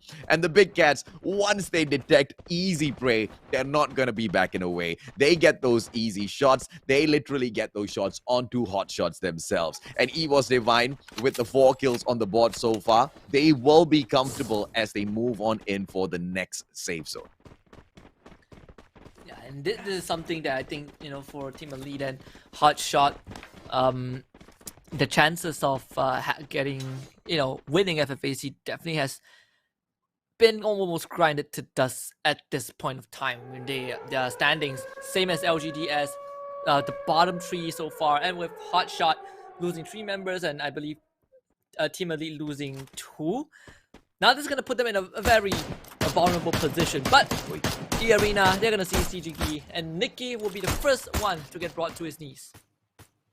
Oh, smart plays coming through. Oh, look at the number of glue walls being popped by Suzuki. But I don't think that's going to help them at all. They need to use the terrain to their advantage, which thankfully they do. And the players from E Arena will not be able to bag those easy kills. Smartly played by Suzuki, but now they have to figure out how do they move out of their spot and not allow E Arena to kind of close the distance between themselves as well as, you know, the rest of those teams here, and just be the eternal predator out there on this spot, because they've chosen Refinery from the get-go and they've set up their defense here, Husky. They are super comfortable now to pick a fight. And this is just their home ground, their home turf. But Blacklist International, they have infiltrated the area where LGDS are taking point. And of course, it seems like they have surrounded the entire compound. You have Yuan and Bruce on the second floor. Miro is about to run into both of them. The Vector Kimbo is going to be able to down Bruce. Now Bruce on the time turner. It's only Yuan left alive. Yuan is knocked down. So 2 more members of LGDS getting eliminated, and LGDS are left with just 1 lone survivor as Blacklist International picks up 2 points. Yeah, you have to play those time turners well, and that's exactly what we saw come out of the side of Blacklist International, right? Backing in and out of that time turner, just teasing those players, and LGDS just stood no chance whatsoever. And just like a hot shot, that's exactly what the chances are for the side of LGDS, grinded to dust. Now, C-Triple-G in that danger zone, they don't have to worry all that too much because they can just duck away. They are safe in the next safe zone, so, you know, they can set up their defenses and potentially wait for Heavy to make that appearance in a few moments. But we can already see those shots coming through from the side of Blacklist International towards E Arena. Now, that's just going to keep them a little distracted. I wonder if Suzuki will be taking advantage of the situation. Yeah, it seems like E Arena found Suzuki again. They just brushed past each other, and now it's a reunion under very dire circumstances as E Arena perched on top of Refinery, able to get a knock on the Suzuki, but thankfully Suzuki will still have the whole team intact. You can see already he's playing on the other side as the members of E Arena have this entire perimeter covered, so to run past is a tall task for the member of CSYZ. Nicky spotted by already as he's gonna try and make his way onto the very edge of the platform and gets a kill shot on Patrick. That's gonna be a kill for sure. Nothing that CGK could do. They have trapped themselves underneath this platform. Now I thought that was just smart plays coming out of Suzuki because they weren't really just going to cross over, but instead gatekeep E Arena, because once that blue zone comes closing in, E Arena will just be trapped. And you know exactly how situations like that break down. And Suzuki would have the perfect opportunity, but they just don't want to play with their chances. They want to get in towards the next safe zone, and that just kind of plays against them, right? E Arena with the bird's eye view, just catching them off one after the other. But now we switch on over to GPX as they catch EVOS Divine out there on the battlefield, and Exact 7 knocked down onto the ground, and the finisher from the side of Wings will just be all too easy. Sam 13, will he be able to get to the site on time, pull out the time turner and save his buddy? I don't think so. The firepower on the side of GPX just a little bit too strong, too much to handle at the moment, Aske. And he should be able to bring his buddy back up. Meanwhile, Hot Shot, they have been eliminated thanks to Momo from C-Triple-G catching the final member of Hot Shot Esports. They were able to survive EVOS Divine, but eventually fell in the hands of C-Triple-G. GPX Esports so far has been super quiet this round. They did get themselves 1 kill, Wings getting that early on, UAV being deployed forward just to get us some info, and that's also a good utility usage because in front of them it's going to be a burst of sky. Meanwhile, HQ Esports will find themselves under fire by from Heavy once again. Yep, and now this was the encounter we were talking about earlier on as well between C-Triple-G as well as Heavy. But C-Triple-G kind of just having the easy way out as Heavy gets distracted by HQ, who are pretty much in the middle of the next safe zone. And HQ not really trapped in the best of places because at any point of time, E Arena can come in with that, backstab. And you've got EVOS Divine in the mix here as well, who are on that slow approach as they try to look for a better position for them. And EVOS Divine, although they do have high ground, they do not have a secure compound to hold, not really much of the hills around them to use as cover, because as they use that hill, they have to look out for C-Triple-G, right? And they can't really play that aggressive fight against HQ, and later on, it might just turn against them. So EVOS Divine, they really need to find a way to reposition themselves right now, Aske.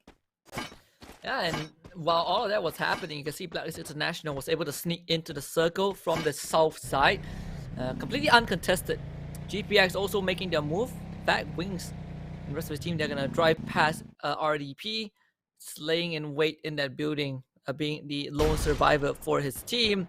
But GPX, they run straight into C-Triple-G, and now they have lost one of the members. 18 Deer also under heavy suppressive fire. Momo with a good shot through that blue wall, and that's gonna be the wallbang that ends it all for 18 Deer. GPX barely making it out alive, but there you have. But C-Triple-G won't be pushing forward too much because they have HQ Esports to worry about. Yeah, when you bring in the SVD, you better get all of those shots on point, right? So much of punishment coming through from the side of CGG as they just go in there, play those DPS, and now 3 kills on the board. Not as aggressive as they want to get, but a lot is on the line. They are aiming for that #1 spot, and one small mistake they know can cost them a lot. And HQ, the team that they are battling, the team that they are fighting in here for that #1 spot, is already in the next safe zone, and with the ability to gatekeep them with EVOS Divine on their right-hand side, CGG, they are in a predicament.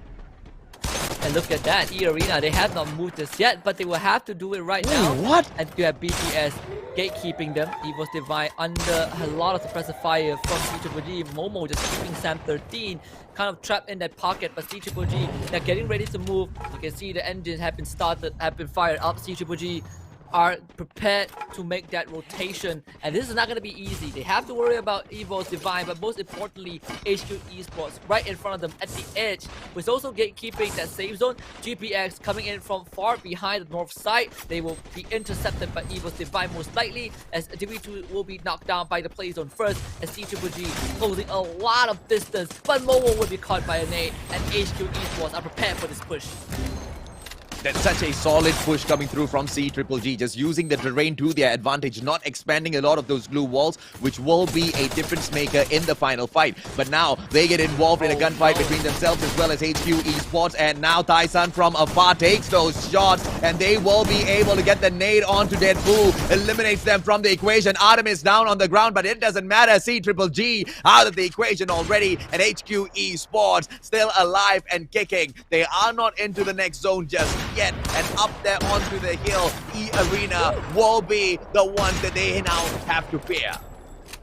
Yeah, and it feels like Tyson is just using Heavy as target practice. Let's get a knock onto Panda, and he's gonna, again, couple more shots with AWM, making life absolutely miserable for Heavy.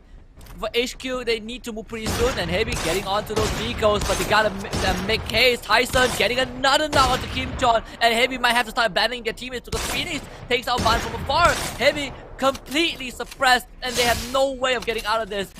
2 more kills for the side of HQ Esports, and Phoenix will also chip in Blacklist International. Can they make some progress as Artemis on the other side will be able to get speed picking off of E-Arena? It feels like HQ Esports are in the best possible position. This is also the best placing the Blacklist International has ever made it to top 3. But can they overcome HQ Esports? That nade from Miro and Phoenix is going to be enough. Oh, wow. Chai is on the ground, and unfortunately, I don't think Kapun will be able to rescue him despite those blue walls. But while all of that was happening, HQ Esports gets to cover more and more ground.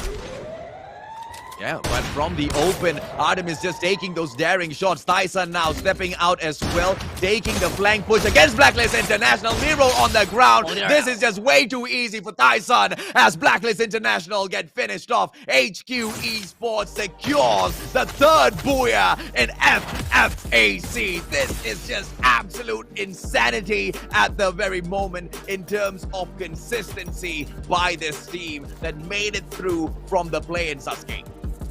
Yeah, absolutely. In the play-ins, HQ Esports finished 6 rounds with 3 booyahs, and now they've gotten that again, a hat trick for the Vietnam representative, and they were not even the first seed. In fact, they came in 2nd in their respective league. You look at the comparison of the points in the grand finals between them and Burst the Sky, it's actually not too far away. In fact, HQ Esports, they beat Burst the Sky in the group stage by a mile. Out of all the rounds that they played, they finished the group stage with 959 points. You know, Burst the Sky, they only got 861. That's almost a 100-point lead in the group stage. Grand Finals, Burst the Sky won 128 to 117. Compare that head-to-head, HQ just proves that they are a way better team. 3 booyahs, 15 kills in that round. HQ are well on their way to becoming the kings. They most definitely are, but the only problem here is They're just not running away with the competition just yet. The only problem here is even teams, not just like CGG, right? Teams like GPX, teams like Heavy, they're still bringing that fight in towards that final circle and keeping this dream, keeping this fight alive for themselves. And in Free Fire, anything can happen. In Free Fire, if HQ Esports makes one mistake in the final 2 rounds in here, everything's gonna be over. They are not gonna be able to get the lion's share of the $400,000 US.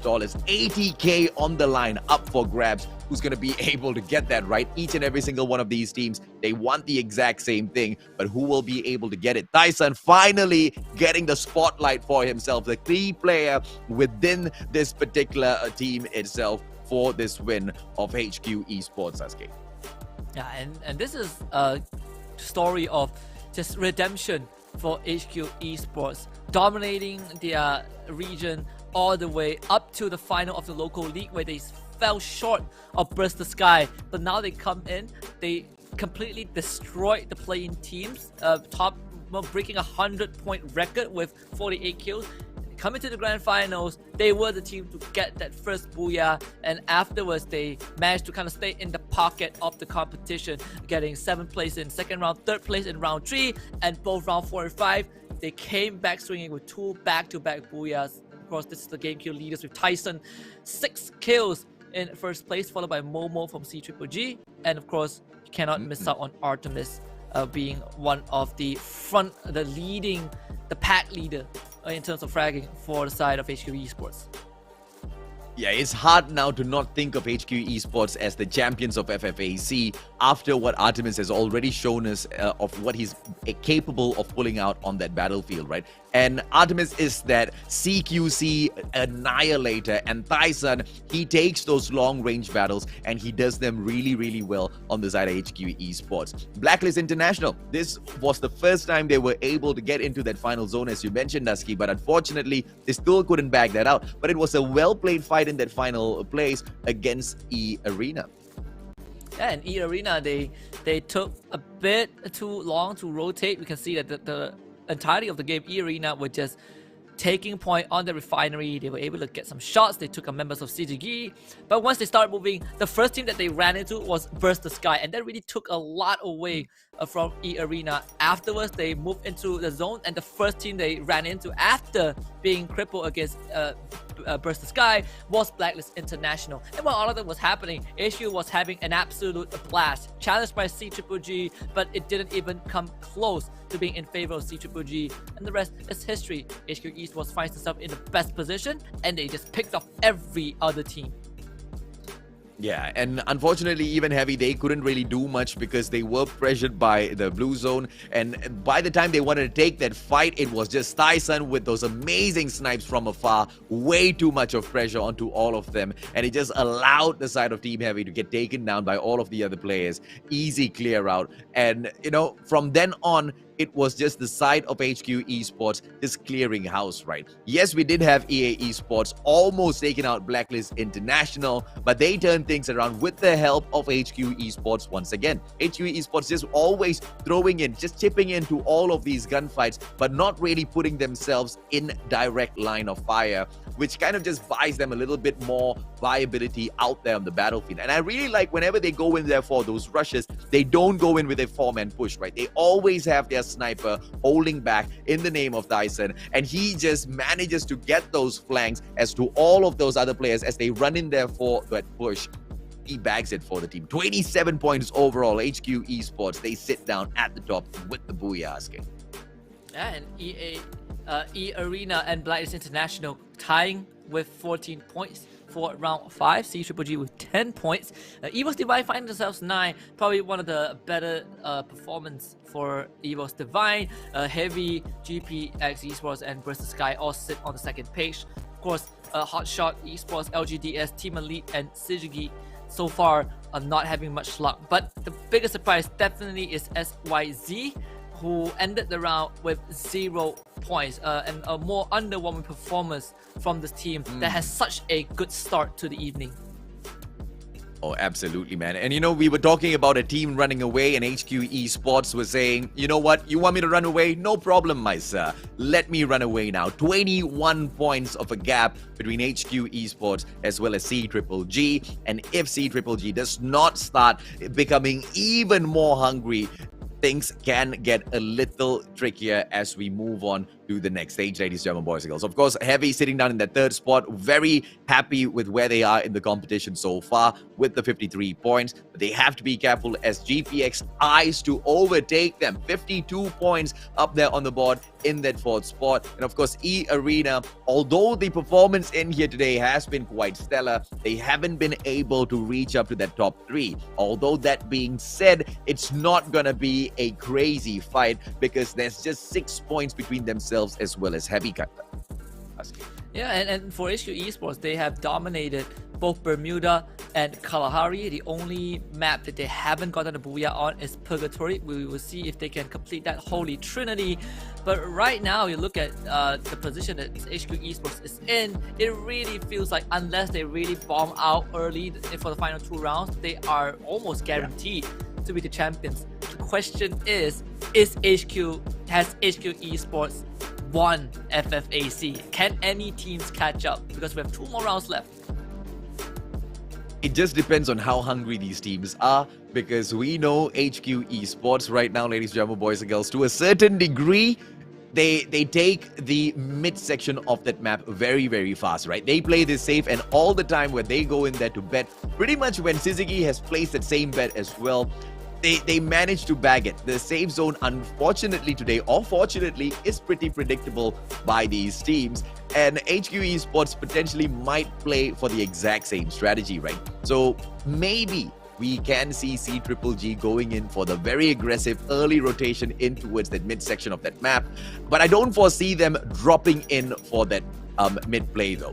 I see them rotating in very, very later on Husky, perhaps to take it away from HQ Esports. In this next round, I think we can expect a lot of firepower. Yeah, and you know, give us some trickier circles. We've seen very generous safe zones so far, and I want to see, you know, that getting turned up a bit. I want the heat to increase. Give me some circles at the edge of the map or something. Maybe that is going to change things. But we are going to head straight into round number 6. This is the penultimate round of the grand finals. We are back in Purgatory, and of course the team to beat right now will be HQ Esports, leading by a full round ahead of CGGG with 85 points. Another generous fight path straight down the center that is going to allow very even distribution of those drops from all of these teams. Let's see if HQ can continue that reign of terror. Huh? Oh, HQ Esports, they're saying, okay, bye-bye. As you guys move on in towards the center of the map, we're just going to be backing away, playing this a little bit more passively. Tai Sun, though, a little bit too far from the rest of his team members. He will have to run a little bit towards those loot zones. But he doesn't really need to worry too much. Although Panda is uncomfortably close to him, there is a river between them that he will have to traverse. EVOS, ladies and gentlemen, boys and girls, EVOS Divine, unfortunately for them in the competition so far, although they've tried in the midsection of the leaderboard, they still are thriving in Husky. And with that being said, Hotshot finds himself facing another team again. Hotshot, so far, you know, across the entire evening, they have not found peace. Every time they drop, they will share a zone with someone else. They've shared it with Blacklist, they've shared it with Team Elite, they've shared it, I believe, with Burst Sky, and now they have to face up against CGGG, the team that finished second in the Group A play-ins. We'll see if Hotshot will be able to stand up against them. But so far, SYZ is the only playing teams who is not in the top 5 and has a bit more of a dip in terms of performance. In fact, finishing last in round number 5, but it's got pretty negligible at this point. But the worry is, the burden is more on Hotshot to prove themselves worthy. Blacklist International, they are all spread out Two of those players breaking away my towards goodness. Forge, and we can see two at campsite as well. Ibra on the ground now. Are we going to be able to see Hotshot make it out of this? They respond. Suzuki coming in for the push. A 2-on-1 situation. Asu now on the ground as well, and Suzuki unable to come in. Not for that backup!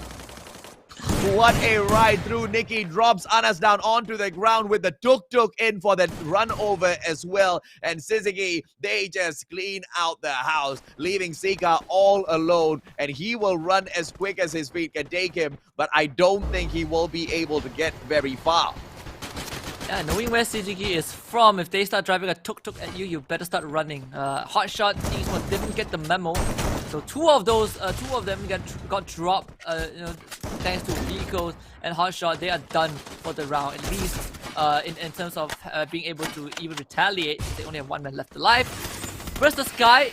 In a pickle against C-Triple-G, they do knock down Darren, but unfortunately Darren is still pretty much breathing, just unable to fight as Dark.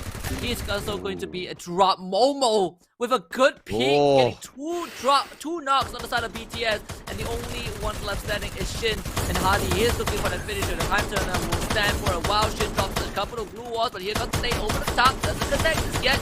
Shin will also have this, but he will not be able to release the pin in time, as C-Triple-G will wipe out Burst the Sky.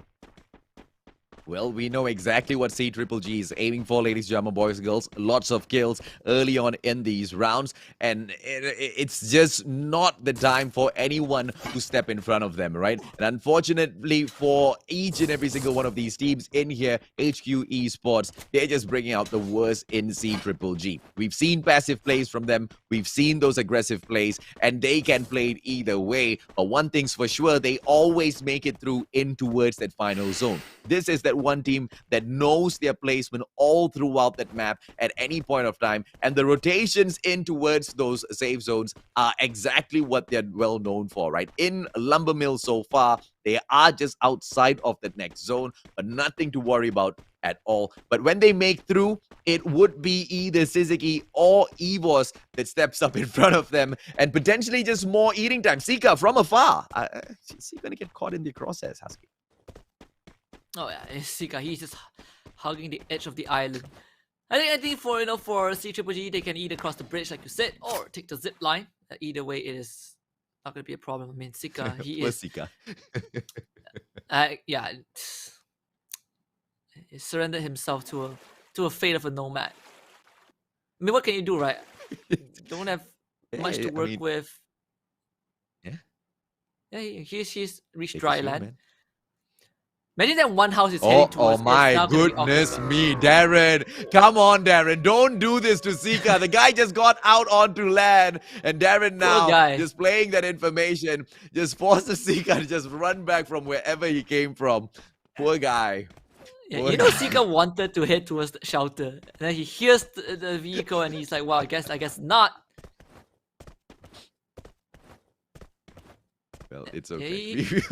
We wish Sika all the best. Maybe we can see a little bit of a Grand Theft Auto here. If Sika can get the catch here, perhaps steal the car away from Hardy, we may be able to see them bring in something tremendous. But HQ Esports will be able to catch LGDS once again. What's up with these two teams? And LGDS, they don't want any bit of this. Roro, on the other hand, says otherwise. Drives the vehicle straight in towards the players of HQ. Funky M on the ground by the shots from Yuan. Siaka, he might be able to make a difference here. Pulls out the time turner. Might be a little bit of a waste. Does not take advantage of the situation at all. But with the P90 in hand, these players just rush in there for the takedown, and now goes down. Roro with the P90, he mows them down. Artemis out of the equation as well, and HQ Esports eliminated. And this was that sort of golden moment that the gods of RNG are blessing C-Triple-G with.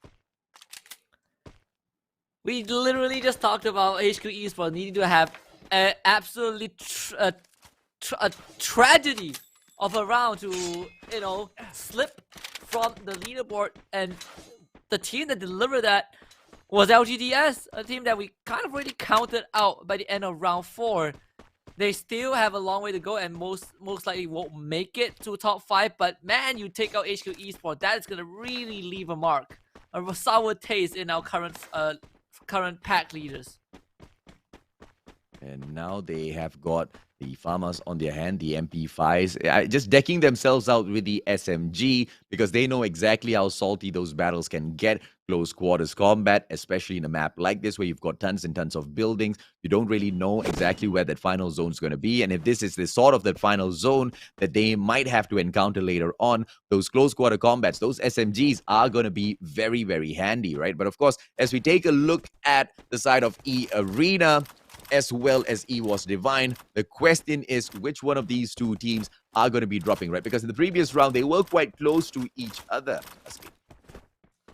Yeah, they certainly were. I think right now, at least for EWOS Divine, they are taking it slow.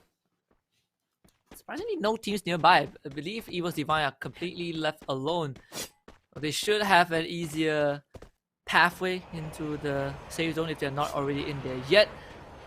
Most of the team I think are situated on the more eastern side, as Heavy as well in the open, completely uncontested. They have Team Elite on the far and the opposite of the freeway, and if they move closer towards the northern side, perhaps they will be able to catch EWOS Divine on that low ground.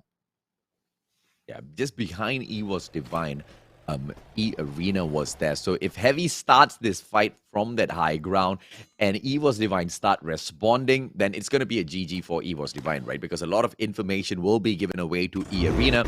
And from those early rounds, from those early lobbies, we can see that, you know, when E Arena wants to get a little aggressive, they most definitely can bag those kills, right? But speaking of aggressive, let's take a look at C-Triple-G. 5 kills in here so far. They're not slowing down. And in fact, looking at the kill feed, seeing that HQ has been taken out of the equation, it is the perfect motivator for C-Triple-G to step it up into high gear. Yeah, and you know, if they were paying attention to the kill feed, this is go time for C-Triple-G. HQ Esports, they got knocked out without getting a single point. This is definitely the golden moment, like you mentioned earlier on, for C-Triple-G. If there's any chance for C-Triple-G to close the gap or even have a monstrous round, it is going to be this one right before our round number 7. But they have to cross the bridge first, and on the other side is Blacklist International. So we'll see if C-Triple-G will run straight into Blacklist, or will they make that sharp turn and avoid Blacklist? Judging by the trajectory, they might clash into each other. And they took that sharp turn that you were mentioning, and potentially now is backing away from Blacklist International. That puts them in a position where they might take that fight up against a Ziggy as they drop in towards campsite, or potentially just continue on their path as Blacklist International catches them off. Either way, C-Triple-G will have the opportunities to continue picking up the kills. Whether or not they get it, of course, we will check out in a bit. C-Triple-G on that note, Blacklist International with Miro on the ground. That Vector will be absolutely useless. And that little baby Cobra, he goes running away towards the blue zone. There's just no saving Miro at all. And C-Triple-G, they now have their eyes on Blacklist International. They've got the vehicles as well. Are they going to go in for the chase? Yeah, and for Blacklist International, they assessed the situation and they knew that there was no chance they can retaliate. Completely just abandon. Whoever gets knocked down is gonna die, so they just abandon Miro. But it's a sacrifice for greater cause, and Blacklist International lives to fight another day. Heavy just now taking a couple of shots against GPX Esports, but that fight was quickly broken up as well. Heavy finds themselves at the edge of the circle once more, so they should be able to gatekeep teams that are coming in as Team Elite. Also having that luxury, and in fact, the team that is near them is going to be GPX. Yeah, let's see what they can do to GPX, right? GPX is comfortable up on the leaderboard, comfortable with where they are sitting in terms of the, I guess, how far they can look into that prize pool bag as they stick their heads in. But on the other hand, we can't say the same for Team Elite. A couple of shots now coming their way. They must be quivering in fear because each and every single fight that they've taken in here so far, it can't really say has gone their way, right? That being said, they have been able to get quite a number of points on the board and at the very least make sure they're not sitting down at the very bottom of the leaderboards, right? And I think they will be able to find a few more kills in here if they can remain passive, because it's all about the chaos in that final zone that they can contribute to, Hesky. Yeah, I think for Team Elite, it's definitely about being that X factor, being that uncontrolled element towards the later stages of the game. Blacklist International touching down in the compound, but finds themselves staring at Evil's Divine on the other side. They did lose Miro early on, so that lack of manpower is going to be a tough hurdle for Blacklist International to overcome, especially against Evil's Divine, who have clear intel of where they are. And let's see if or not they will be able to use that information against them. Evil's Divine still picking up all of that info. Mr. 05, the worst player to have in front of you as an opponent. As he cooks up that grenade, he might be able to come in here for the punish. Very, very aggressive with the movements, catching out all of these players. Yes, the glue wall has been pulled out, but absolutely useless in front of a grenade. And here comes the time turner for Mr. 05 to be the difference maker. Exact from the back, he drops Ali Boy, and he will bust down that glue wall as well, as Evil's Divine now look to take down all of the Blacklist International players. Yeah, Blacklist International, do they have one more guy left? I don't think so. Yeah, Cobra actually, yeah, Cobra survived. So Cobra, he's still alive, he's keeping Blacklist in the game, but here comes Team Elite. Running straight at Evil's Divine. Oh, Mr. 05 caught out in the open as Exact Street and Sam 13 tries to get away. RDP snipes Mr. 05 from afar, so he should be able to get him back up as Team Elite tries to put in as much damage as possible onto Evil's Divine. The rest that got away from Team Elite ran straight into GPX Esports, so Evil's Divine finds himself in very precarious circumstances as they will lose Sam 13. Roro will snuff up Cobra as Cobra was trying to survive, so LGDS will take out Blacklist International. This is just a never-ending change of that food chain. Each and every single predator out there wanting to be the apex predator, attacking each other, eating off of each other's plates. And now GPX, they have their eyes onto LGDS. The question is, are they going to be making that noise? Evil's Divine onto the right, and of course you've got Team Elite right there behind them as well. Anything can happen. They have to think about abandoning their compound as well, but for the time being, they don't have to. In comfortably with that safe zone, they just have to hope and pray that the next spot where that blue zone sends them to is not going to be too far. And they have to cross their fingers right now. LGDS are in great position, but they might have to move really soon as C-Triple-G now finds himself facing up against Heavy. Deadpool almost runs Food over with his car, but he's going to disembark just in time as C-Triple-G wants to win this fight. This is going to be their hope to catch up to HQ Esports in the first place, and they're off to a good start. The Team Elite helping them out, taking out members of Heavy Esports, but Team Elite are not they don't discriminate because C-Triple-G have already lost 2 members thanks to Kim John. He's going to be able to finish out Momo. Darren now on the ground. Ban getting those shotgun shots in. They're flanking C-Triple-G as Heavy will be able to put C-Triple-G in their place. Deadpool will be the last man alive, and up against 3 members of Heavy, this might not be possible. Deadpool with the first knock. Kim John now is going to be on the ground, but Panda and Ban will wrap around the corner. A couple of glue walls on Deadpool to keep himself safe and buy some time. Will he have enough resources to recuperate his health? Kim John gets brought back up. Deadpool turns around the corner, downs Panda again as Kim John and Ban chases for the kill. Ban will finish the job, and C-Triple-G are out.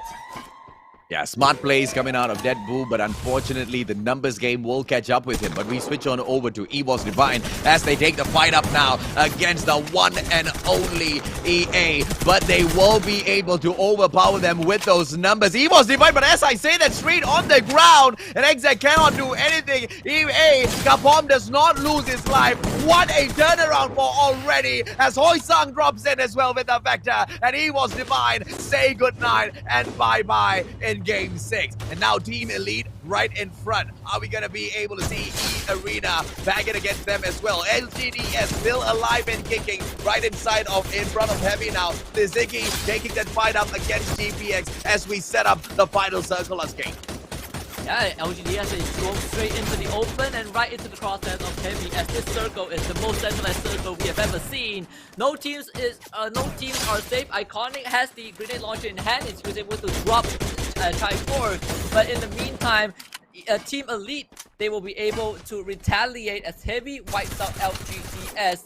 Now we're down to the top 5. Team Elite still going strong, taking out members from the side of E Arena. GPX Esports showing up as well, bringing SYZ down to just Esming. One last survivor for Sijigi, and it feels like he will not survive for long as GPX Esports pushes forward for that final kill, and the siren signals it's time to go. Heavy will be the first team to make it towards the center, but is that the right decision? Team Elite on the low ground, GPS on the other side, but they are preoccupied by Esming. Not anymore. SYZ now out. Heavy will focus their fire on Team Elite for now, as E Arena will play from behind. Yeah, smart plays coming in from Heavy, just parking all of those vehicles as the defense as well, pulling out all of those back-to-back blue walls, but GPX will be firing all of those bullets towards them, and it is almost impossible to believe that E Arena are the first ones to step out, and now Team Elite make their exit as well. Heavy still alive and kicking. How are they still in here? GPX shuts them down with that final nade, and they pick the booyah up for themselves, staying alive, moving up to the top. Husky. GPX are not out just yet. Second booyah of the grand finals. Definitely not the cleanest of performance, but it is just enough to keep GPX in the game. And if you are GPX Esports, if you are a fan of this team, you are going to breathe a sigh of relief. 1 point was all that separates Heavy and GPX in terms of standings, and this booyah is going to be just enough to bring to give GPX that bit of a lead. But we're gonna have to look at the total standings later on to see what the situation is going to be moving into the final round. As for now, we celebrate GPX getting this booyah. GPX is in such a great position right now after round number 6, because you know, within 6 rounds, 4 of them, they've managed to bag the top 3 spots for themselves, right? And in here for the final game, where we do not know which map it's going to be played on, it really doesn't matter for GPX as they set themselves up to fight, to rival against CGG as well as HQ. Are they going to be able to catch up after HQ's unbelievable early demise, Husky?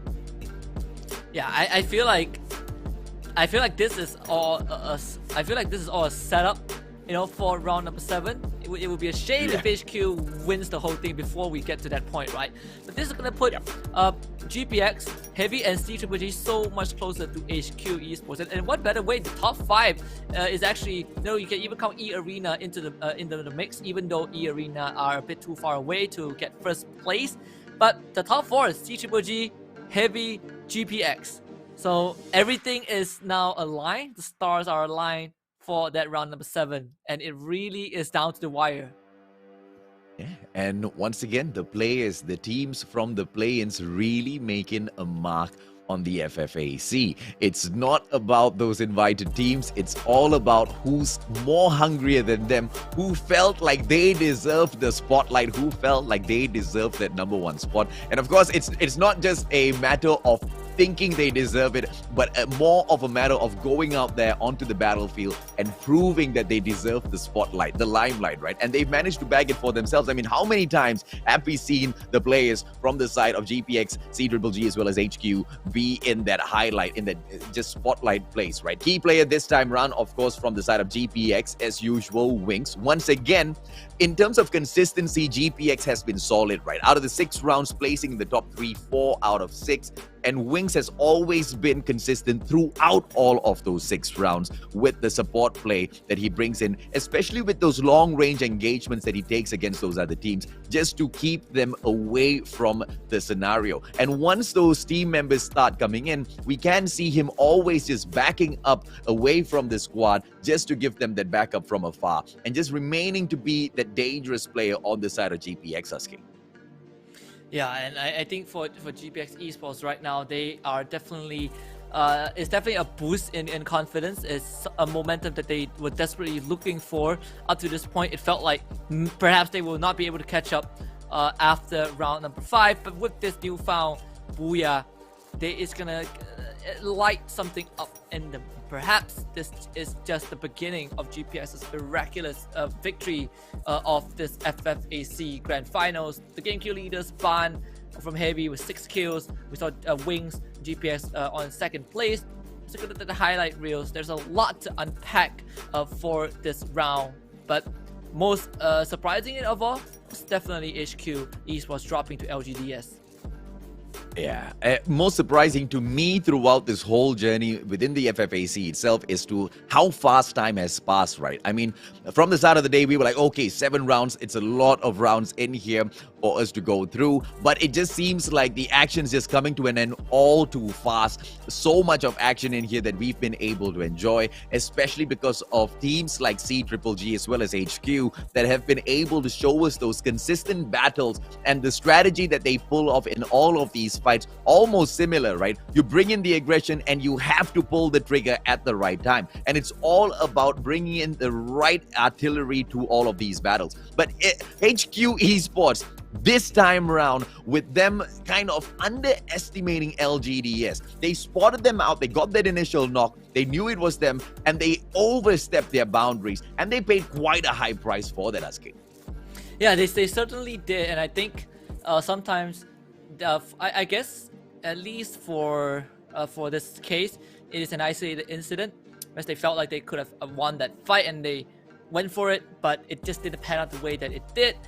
Although, if we kind of look at what happened between LGDS and HQ Esports, it felt less of HQ Esports not being prepared and more of LGDS just going in for it without second thought and catching HQ Esports off guard. Obviously, this final circle from the get-go, Heavy had such good control, but it was GPX Esports who was able to really pull out all the stops and systematically dispatch Heavy towards the tail end of things. Of course, this has been round number 6, ladies and gentlemen, boys and girls, and I know exactly what you are waiting for. To know exactly where will be that final battle and whether or not it will favor teams like GPX, right? Team Elite and all, they are stepping in, although they can't really fight for that number 1 spot. Each and every single one of, you know, the standings that they are fighting for within the competition itself, it brings a different tier of that prize pool, right? I mean, beyond each and every single one in terms of bagging that pride, they want that money as well. GPX this time putting on the 21-point stamp, Heavy bringing through the performance with the 18 points. Team Elite rising up instead. And this is what we are talking about. Although you're not going to be able to get up to the number 1 spot, you are still fighting to rise up the ranks within the top 12 itself, and that's exactly what Team Elite is doing really well here. And of course, E-Arena with the consistency, 11 points, and LGDS, unfortunately for them, they don't rise up, but they will take that 5th spot because overall with 21 points, they slot into that 11th position. Yeah, and we kind of have the top 4 true finalists for round number 7, HQ Esports, GPX Esports, CGGG, and Heavy. All of these teams are from the play-ins. Now, out of these 4 teams, only one will walk away as the champions. Obviously, HQ Esports have a head start with a 12-point lead over GPX and CGGG and a 14-point lead over Heavy. But if something like round number 6 happens again, you can bet that HQ Esports will be completely devastated. But it all comes down to that final round. No doubt at all, Husky. So at this point, sir, I have to ask you, who do you think is going to be able to rise up to the top? Because just like you said, HQ Esports, GPX, CGGG as well as Heavy in the best spot to pick things up. E-Arena, on the other hand, it's just a little bit too far off point right now to get it completed within that 1 round. It's a little bit of a far-fetched idea to think that all 4 of these top 4 teams are going to get taken down early on, right? So what's your bet on us, King? You know, with your experience being partnered up with me throughout the entirety of 2021, my predictions have not been accurate at all. So I'm the worst guy to ask, but I think that HQ Esports should be able to back this whole. I should be able to back this whole thing with the highest chance. My power ranking is actually HQ, CGGG, Heavy, and then GPX Esports. I think Heavy is gonna be in my top 3. And yeah, some people might think, oh, why did I put GPX at 4th? Because I feel like GPX, they had some moment of brilliance, but if you compare the consistency, I still feel like Heavy, CGGG, and HQ are on top of their game when it comes to delivering that performance. But if we are looking at this top 4, I think HQ is going to come first? It felt like a little tap on my shoulder. Like my little angels are whispering in my ear. They tell me that C-Triple-G might be able to make it to the top, Husky. That's where my bet is. And I know, based on what HQ has been able to show us so far, C-Triple-G, they most definitely have to hustle up for a lot. And like what GPX has shown, I mean, they crept out of nowhere with the consistency. Yes, out of the 6 rounds, they were able to place in the top 3. But to be able to catch up and now equalize with C-Triple-G, even without bringing out the aggression in terms of the kills, just purely with the placements, it just tells a lot about GPX, right? And there's just so much of questions left in here. Perhaps the gods of RNG will answer us as they lead us into Kalahari, ladies and gentlemen, boys and girls, for the final showdown. Let me tell you something. So, HQ Esports, the only map that they dropped was Purgatory. In fact, look at this. Purgatory both won by GPX Esports. HQ, they won 2 Bermudas, 1 Kalahari. So the worst possible map for HQ Esports is not going to be played. That kind of ruins GPS's chances as well if we just look on paper. So now it comes down to HQ Esports and Heavy. Who is gonna win? In fact, we have 6 rounds and only 3 teams have gotten Booyahs. This is pretty crazy for a grand finals. I'm nervous, man. My hands are shaking. I am just absolutely devastated looking at the map because it just means that C-Triple-G will have to hustle a little bit more harder, right?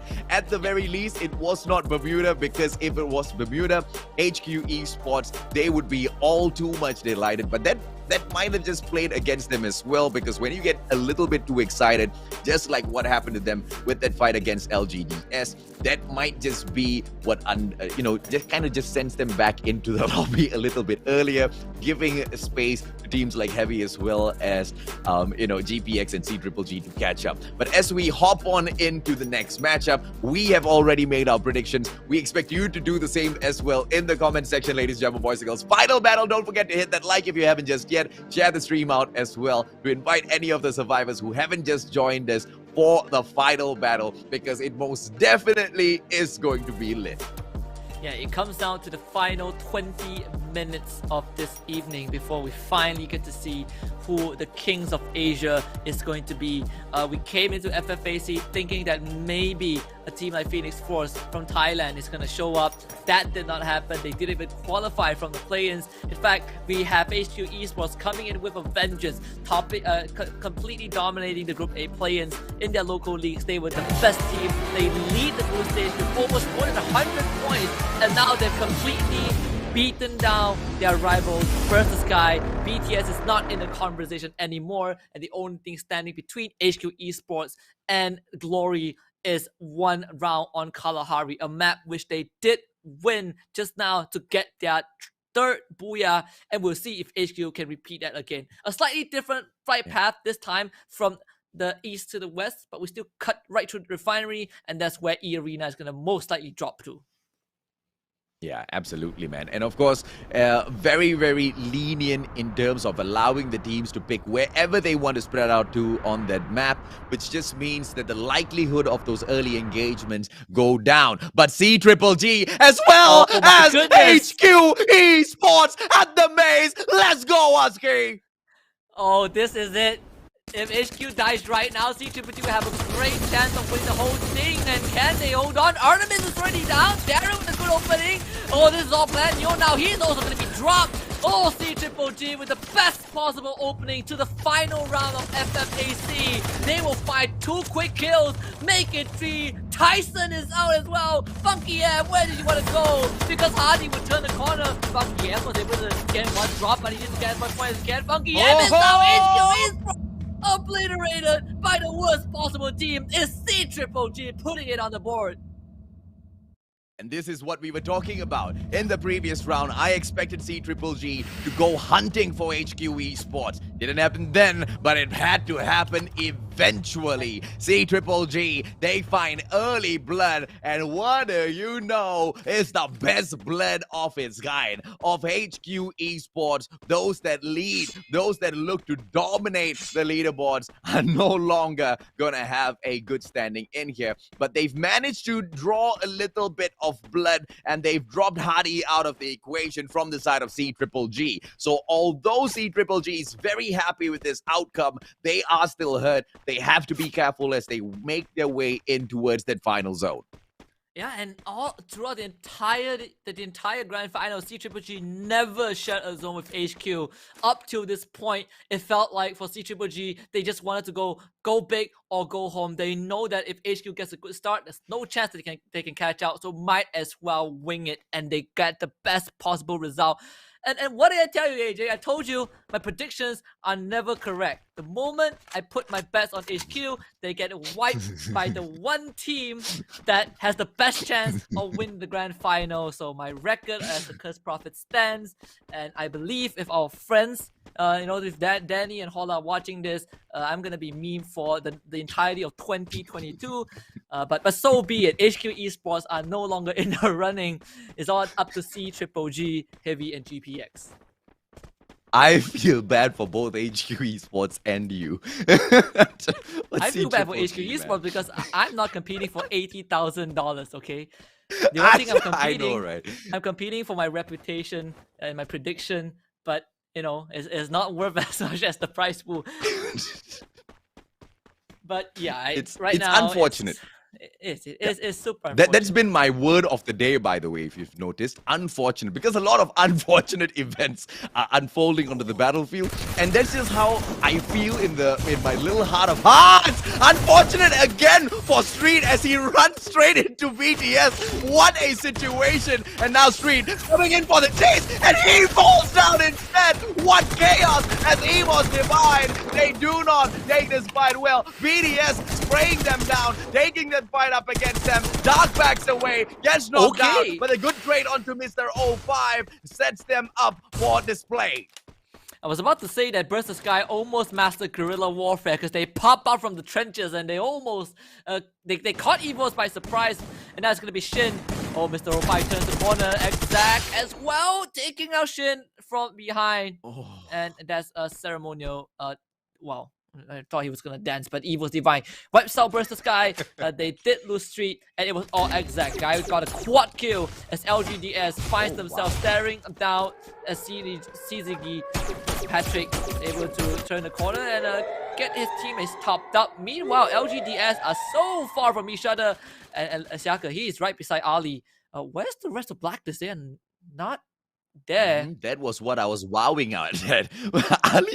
Ali Boy is just stuck in the middle of all of this chaos, and now LGDS Bruce right upon him. The saving grace here for Ali Boy is that his compound is not being overrun by LGDS players. You won from afar, maybe his prayers might be answered. And yes, Bruce does back away from that situation. And Blacklist, yes, they don't manage to look for that #1 spot, but they stay alive for a little bit longer, perhaps just to increase their little bit of share of that prize pool.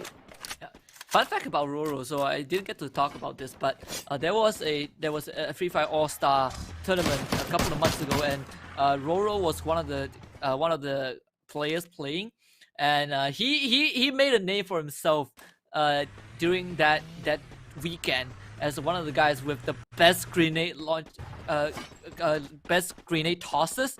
And he was able to really cement himself as one of the best utility users. So we'll see if that's going to be the case. So far, we haven't seen that just yet.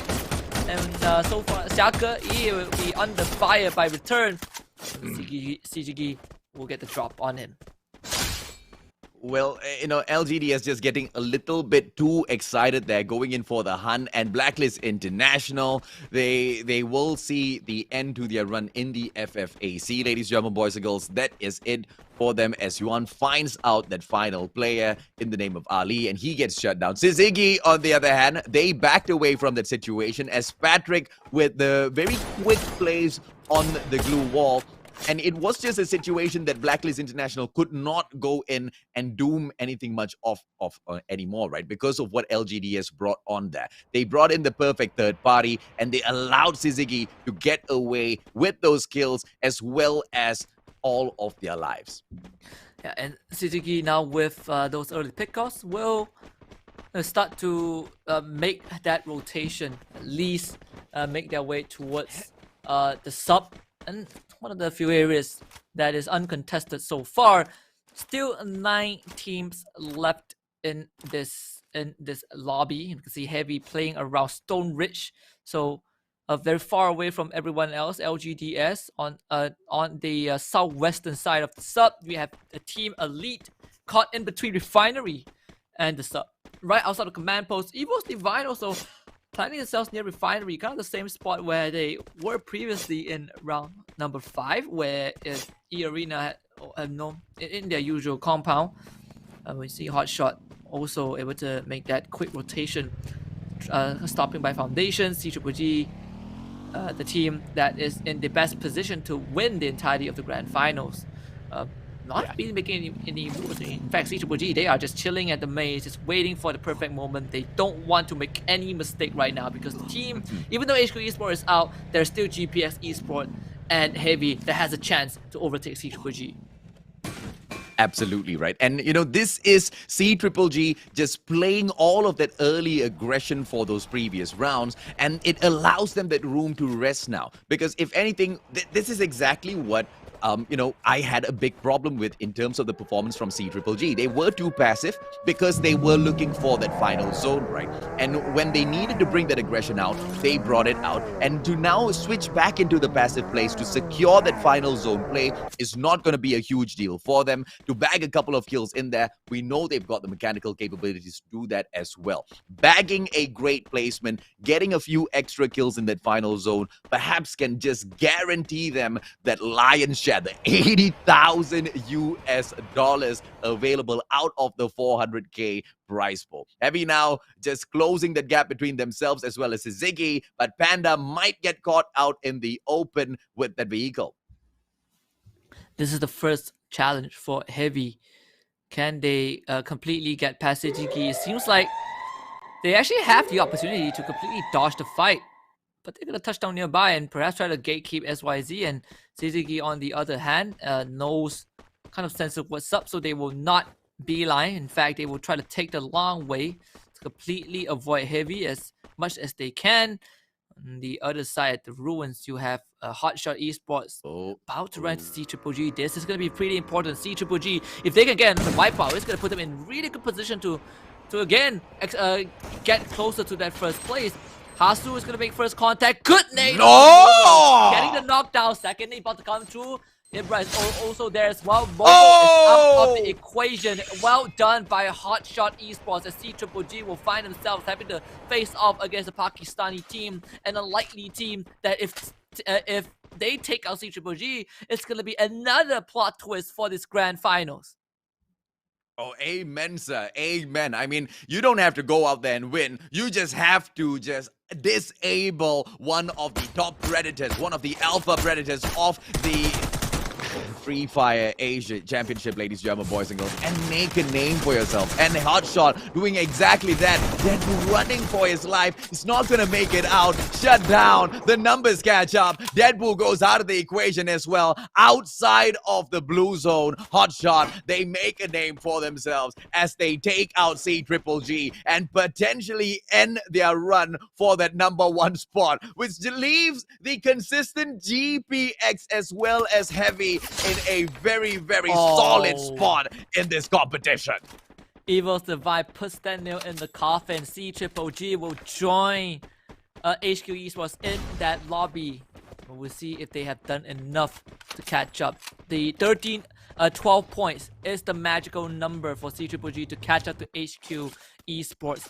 But of course, you have Heavy as well needing 12 points, and GPX needing 14.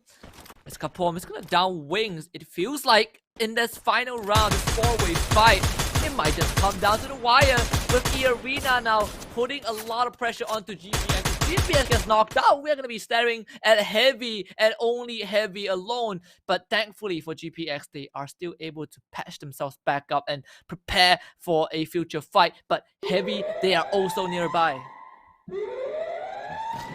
If not, they will be able to bag this because Team Elite on to the left-hand side and E-Arena just helping them out with that fight as well.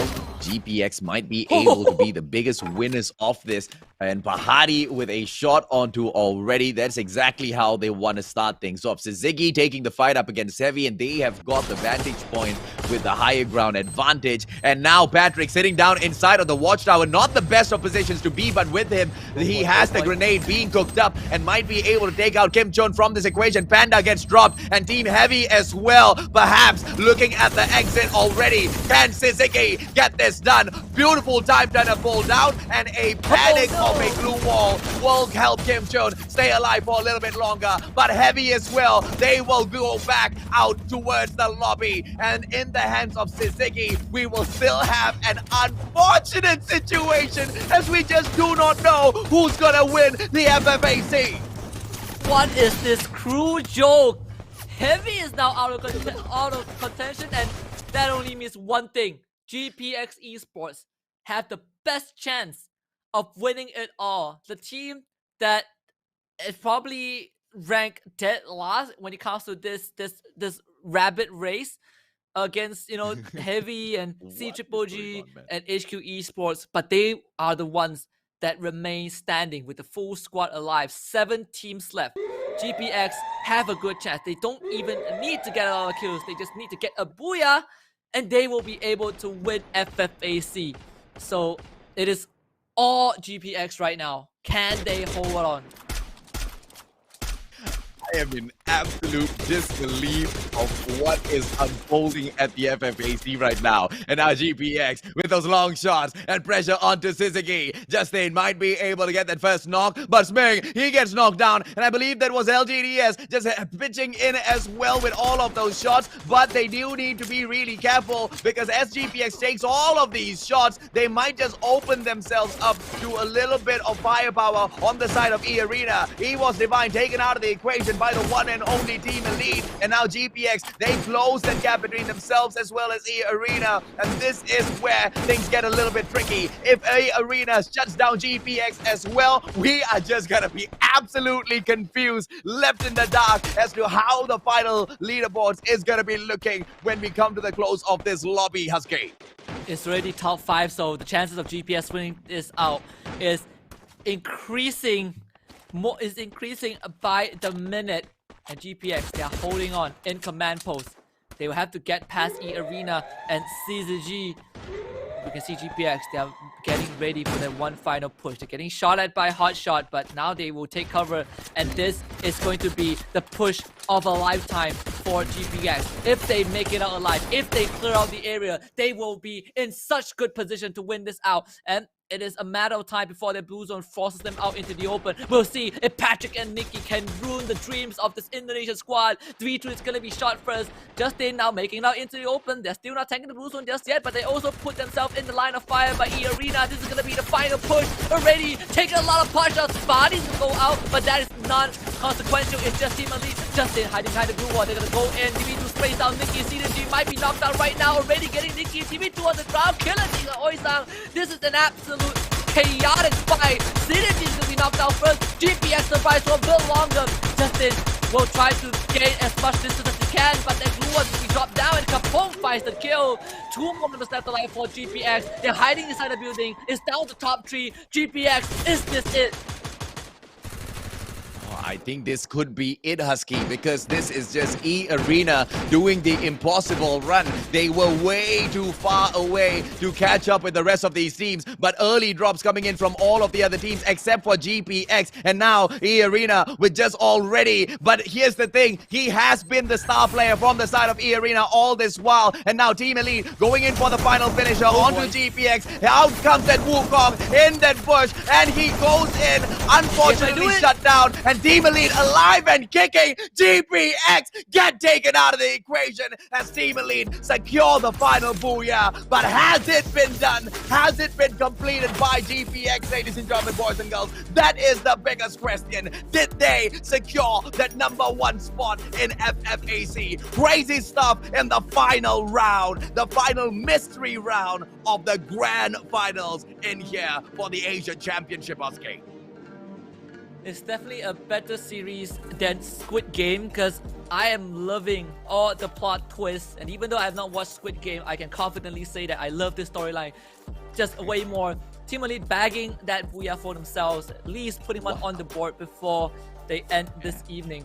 Most importantly, the question of the night: has GPX done enough? Has this team that's been disregarded by majority of the supporters done enough to win FFAC? Because Indonesia, they hardly have much chances to win a regional or international title. They didn't fare as well as FFWS. If they win FFAC, it's gonna be history for Indonesia. I mean, all of these teams just going out there and showing each and every single survivor in the world of Free Fire that anything can happen and dreams can most definitely come true. And all you need to do is just go out there, hustle, and stay true to yourself, right? All of these teams just going out there and giving it their all, although they're not able to dictate each and every single thing that happens out there onto the battlefield. In Battle Royale, RNG most definitely plays a huge part in here, but they bring in that consistency. And in FFAC, consistency gets kicked out of the window sometimes, right? It's just pure chaos, pure pandemonium out there. And as to how did GPX manage their fight in that very final circle, once again proves to their consistency, right? Because we are looking at a team that out of 6 rounds, they've managed to sit in that top 3 for 4 out of the 6, and now make that 5 out of 7. The amount of consistency coming out of GPX most definitely makes them very well worthy to be the champions of FFAC. But I've not done the maths just yet, Husky. I see you with a little bit of calculations there. Give me some news, man. The news is I think GPX have done enough, but I decided to turn on my brain at the last moment because I also want to be surprised by the result. So we just have to wait until that standing show up. But what we do know is that our key player is RDP from Team Elite, and RDP, he has shown a lot of presence. Team Elite as a full squad throughout the grand finals might not have had the best placements. They are ranked bottom 3, but throughout all of that, RDP has always kind of been in the limelight, even though they are on the losing side most of the time. Yeah, I mean, let's take a quick look at the performance of Team Elite in this competition. 10th position, 10th position, 12th position, and then gets the top 3 twice out of this, and manages to bag the booyah finally in here for them. But as to a majority of the time, the consistency came from them placing in the 10th spot, which didn't really serve them up for much. But what Team Elite was playing for was to get out of that bottom 2, right? To get out from that bottom 3 situation, just so that they could climb the leaderboards just a little bit. And why? Because there is a little bit of a difference in terms of the prize pool. And of course, Exact 7 coming in second with the 4 kills, Return with the 3 kills in here as well. Crazy performance out of all of these teams, but just once again, Husky, it was just chaos on that 7th matchup. And of course, the best opening to a highlight reel, HQ Esports. They don't even need to get a booyah for this final round. All HQ needed to do was to stay alive, get top 3, heck, even top 5 with a couple of kills, and they would have won the whole thing. But, you know, fate is a cruel mistress. She had to wait until the final 2 rounds, where HQ Esports had a lead, to send them out back into the lobby 2 rounds in a row with 0 points. And it's just a tragedy for HQ Esports. And of course, CGGG followed suit afterwards, and then Heavy got knocked out, leaving GPX Esports to have a free-for-all.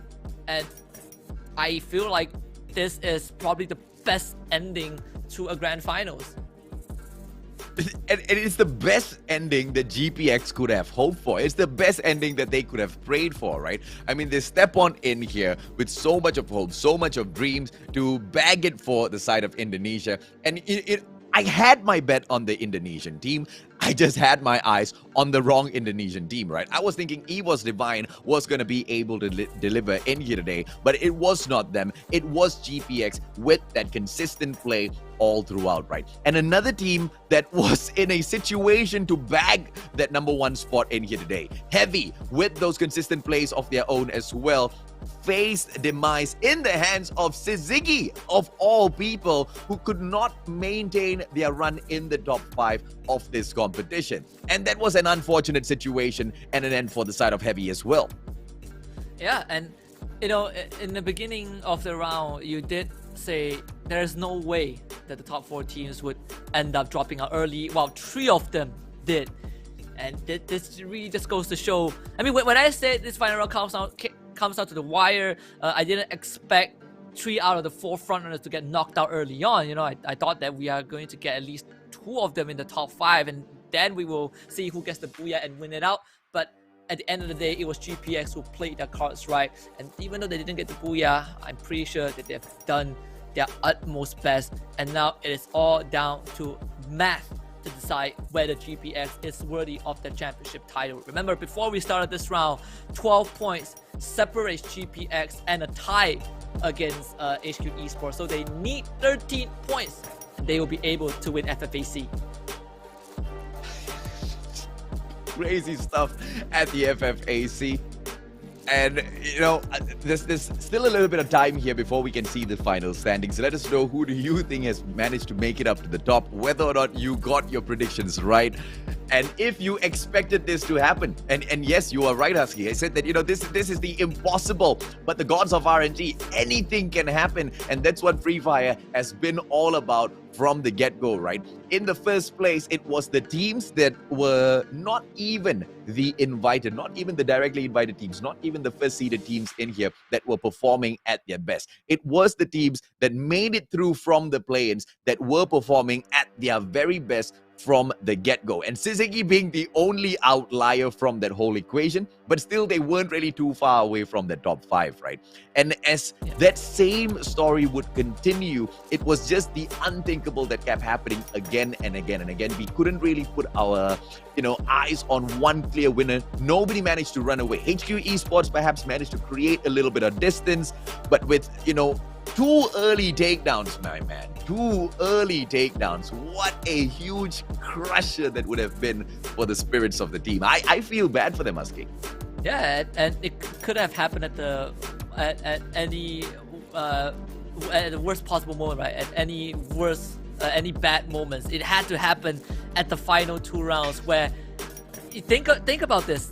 Out of the 2 rounds, all HQ Esports need to do is to have one of the rounds be a average round, and they would have been able to win the whole thing. They had such a good head start. They got taken out by G, who have avoided them the entirety of the grand final, and they had a hot drop in the last round and takes them out. But here it is, the moment of truth. The best team of Asia will be crowned, and it is none other than HQ Esports. They have still done it. Unbelievable. How did they manage to?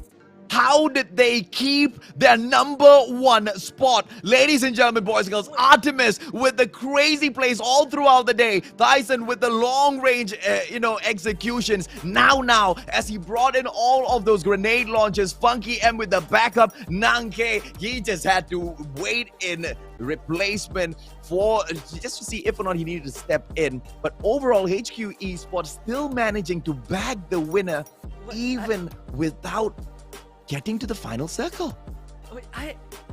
Now I want to see the total leaderboard, because did GPX not get enough kills? All they had to do was get 4 kills. They finished 2nd place. They needed 13 points, so all they had to do was to get 4 kills, and then you put the placement points in, and they will overtake HQ. So now it leaves me wondering, what went wrong for GPX? This is a complete surprise, because I had the points open up. HQ, they actually kill onto Hardy early on. That 1 point extended it. Not like it would have made any difference. GPX Esports, they only got 11 points out of it. But my god, HQ Esports, by the skin of the teeth, still wins out the whole thing. A huge sigh of relief if you're an HQ Esports fan.